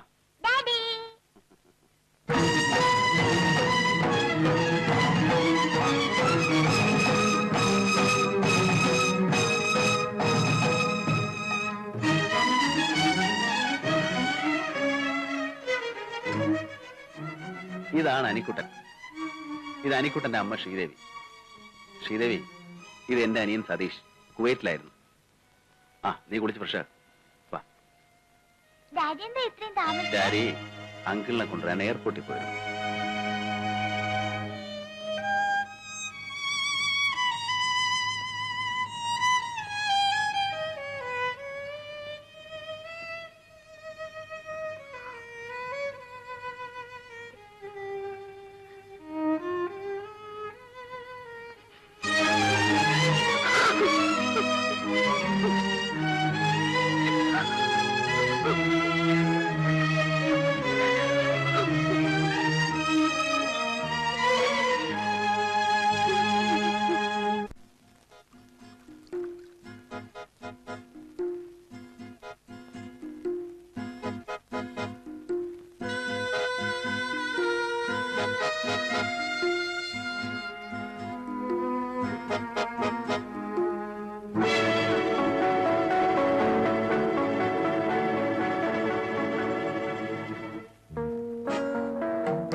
എന്താ നിന്റെ ഉദ്ദേശം? എന്നോട് പ്രതികാരം ചെയ്യാൻ വേണ്ടിയായിരിക്കും നീ ഈ വീട്ടിൽ തന്നെ കയറി വന്നു. വീണ്ടും എന്നെ കണ്ടുമുട്ടുമെന്ന് പ്രതീക്ഷിച്ചില്ല അല്ലേ? അതും ഈ വീട്ടിൽ വെച്ച്. നീ എത്രയും വേഗത്തിൽ ഇവിടെ ഇറങ്ങിപ്പോ. കണ്ട അലവലാതികൾ കിടന്നുറങ്ങാനുള്ള വീടല്ലേ. ചേട്ടനെ നാട്ടുകാരെ അറിയിപ്പിച്ച് എന്റെ അന്തസ്സും അഭിമാനവും തകർക്കാനാണ് നിന്റെ ഭാവമെങ്കിൽ അന്തസ് സ്നേഹത്തിന്റെ പേര് പറഞ്ഞെന്നെ ചതിച്ച് ഒരു കുഞ്ഞിനെ സമ്പാദിച്ചു തന്നിട്ട് ഒരു കള്ളനെ പോലെ നാട് വിട്ടോടിയ നിങ്ങൾ അന്തസ്സിനെ കുറിച്ച് പറയുന്നു. നിർത്തടി. കലയുടെ പേരും പറഞ്ഞ് കണ്ടവന്റെ കൂടെയൊക്കെ അന്തി ഉറങ്ങിയിട്ട് അച്ഛനാരാണെന്ന് നിനക്ക് പോലും തറപ്പിച്ചു പറയാൻ കഴിയാത്ത ഈ കുഞ്ഞിന്റെ പിതൃത്വം എന്റെ തലയിൽ കെട്ടിവെക്കാനാണ് നിന്റെ ഭാവമെങ്കിൽ നടക്കാൻ പോകുന്നില്ല. Mister Satish, mind your words. ചെയ്യാത്ത കുറ്റത്തിന് 7 വർഷം ജയിൽ ശിക്ഷ അനുഭവിച്ചവളാണ് ഞാൻ. വീണ്ടും എന്നെ അങ്ങോട്ട് അയക്കരുത്. പണ്ടും നീ ഇതുപോലെ എന്റെ നേരെ ഭീഷണികൾ മുഴക്കിയിട്ടുള്ളതാണ്. അന്ന് നിനക്ക് എന്നെ ഒരു ചുക്കും ചെയ്യാൻ കഴിഞ്ഞില്ല. അതിന് പകരം വീട്ടാനായിരിക്കും ഭാര്യ മരിച്ച എന്റെ ചേട്ടനെ നീ ഇപ്പോൾ മയക്കിയെടുത്തിരിക്കുന്നത്. ചേട്ടന്റെയും അനിയന്റെയും കുട്ടികളെ പ്രസവിക്കാനുള്ള മഹത്വമൊന്നും എന്റെ ഗർഭപാത്രത്തിനില്ല. നാളെ രാവിലെ നിന്റെ ഈ കുഞ്ഞുമായി ഇവിടെ സ്ഥലം വിട്ടോണം. അല്ലെങ്കിൽ നീ ഇറങ്ങി വന്ന ജയിലിലേക്ക് എനിക്ക് പോകേണ്ടി വരും. ഓർമ്മിച്ചു.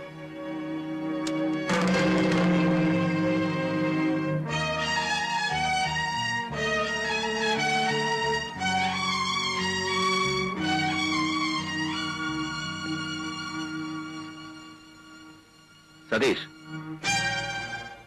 എനിക്ക് നിന്നോട് ചില കാര്യങ്ങൾ ചോദിച്ചറിയാനുണ്ട്. ശ്രീദേവി, ശ്രീദേവി,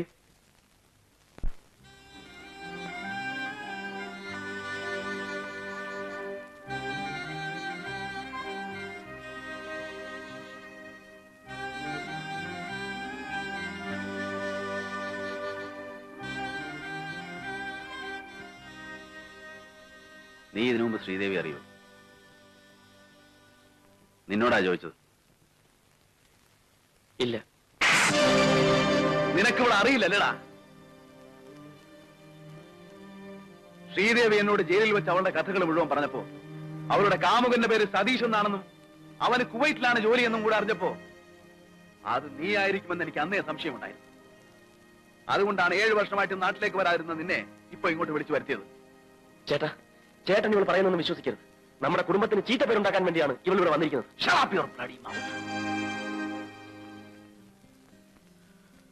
അവിവാഹിതയായി ഗർഭിണിയായി കൊലക്കുറ്റം ചുമത്തപ്പെട്ട് പ്രതിക്കൂട്ടിൽ നിന്നിരുന്ന ഇവളോട് ഗർഭത്തിൽ കിടക്കുന്ന കുഞ്ഞിന്റെ തന്ത ആരാണെന്ന് പബ്ലിക് പ്രോസിക്യൂട്ടറായി ഞാൻ പരിഹാസ സ്വരത്തിൽ ചോദിച്ചപ്പോൾ നിന്റെ പേരവൾ പറഞ്ഞിരുന്നെങ്കിൽ തകർന്നു പോകുന്നത് നിന്റെ അഭിമാനം മാത്രമായിരുന്നില്ല, എന്റെയും നമ്മുടെ കുടുംബത്തിന്റെ അഭിമാനമായിരുന്നു. പക്ഷേ അവളത് പറഞ്ഞില്ല.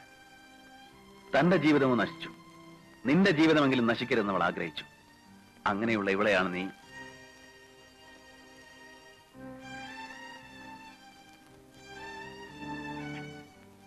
സതീഷ്.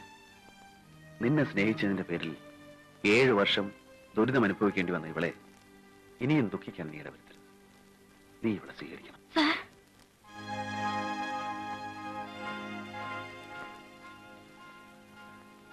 ശ്രീദേവി, കഴിഞ്ഞതെല്ലാം മറക്കണം. എനിക്ക് വേണ്ടി, എന്റെ അനിക്കുട്ടന്റെ നന്മയ്ക്ക് വേണ്ടി.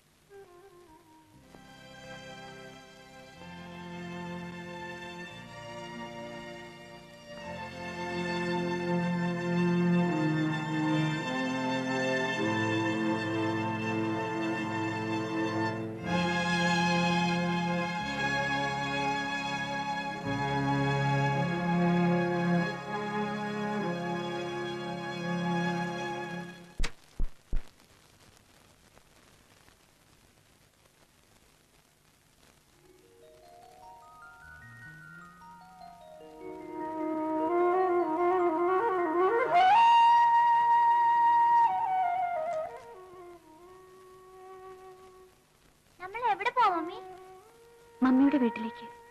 ഡാഡിയോട് പറയണ്ടേ? വേണ്ട. ശ്രീദേവി,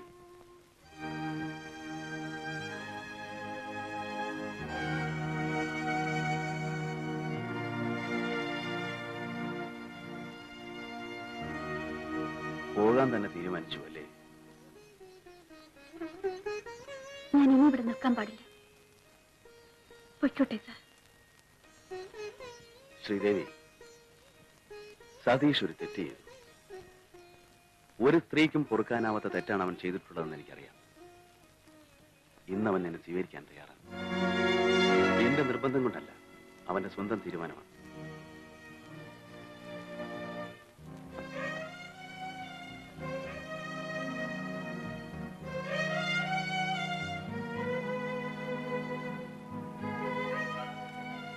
എന്നോട് ക്ഷമിക്കൂ ശ്രീദേവി. ശ്രീദേവിയോട് ഒരുപാട് തെറ്റുകൾ ഞാൻ ചെയ്തിട്ടുണ്ട്. ഞാൻ ശ്രീദേവിയെ സ്വീകരിക്കാൻ തയ്യാറാണ്. ഞാൻ നിങ്ങളെ സ്വീകരിക്കാൻ തയ്യാറല്ലെങ്കിലോ? ശ്രീദേവി എന്താണ് ഈ പറയുന്നത്? ഞാൻ ജീവന തുല്യ സ്നേഹിച്ച ഈ മനുഷ്യൻ എന്നെ നശിപ്പിക്കുന്ന ഒരാളെ അയച്ചതാണ്. അങ്ങനെയുള്ള മനുഷ്യന്റെ കൂടെ ജീവിക്കണമെന്നാണ് സാർ പറയുന്നത്. ഇല്ല, എനിക്കതിനാവില്ല. ശ്രീദേവി, ഞാൻ സാർ പ്ലീസ്, ഇനി എന്നെ നിർബന്ധിക്കരുത്. ഇല്ല, ഇനി ഞാൻ ശ്രീദേവി നിർബന്ധിക്കില്ല. ശ്രീദേവിയുടെ ഇഷ്ടം പോലെ ചെയ്യാം. സാർ,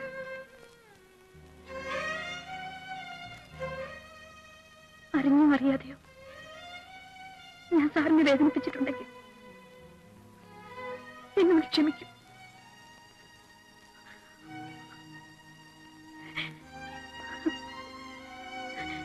വാ മോനെ.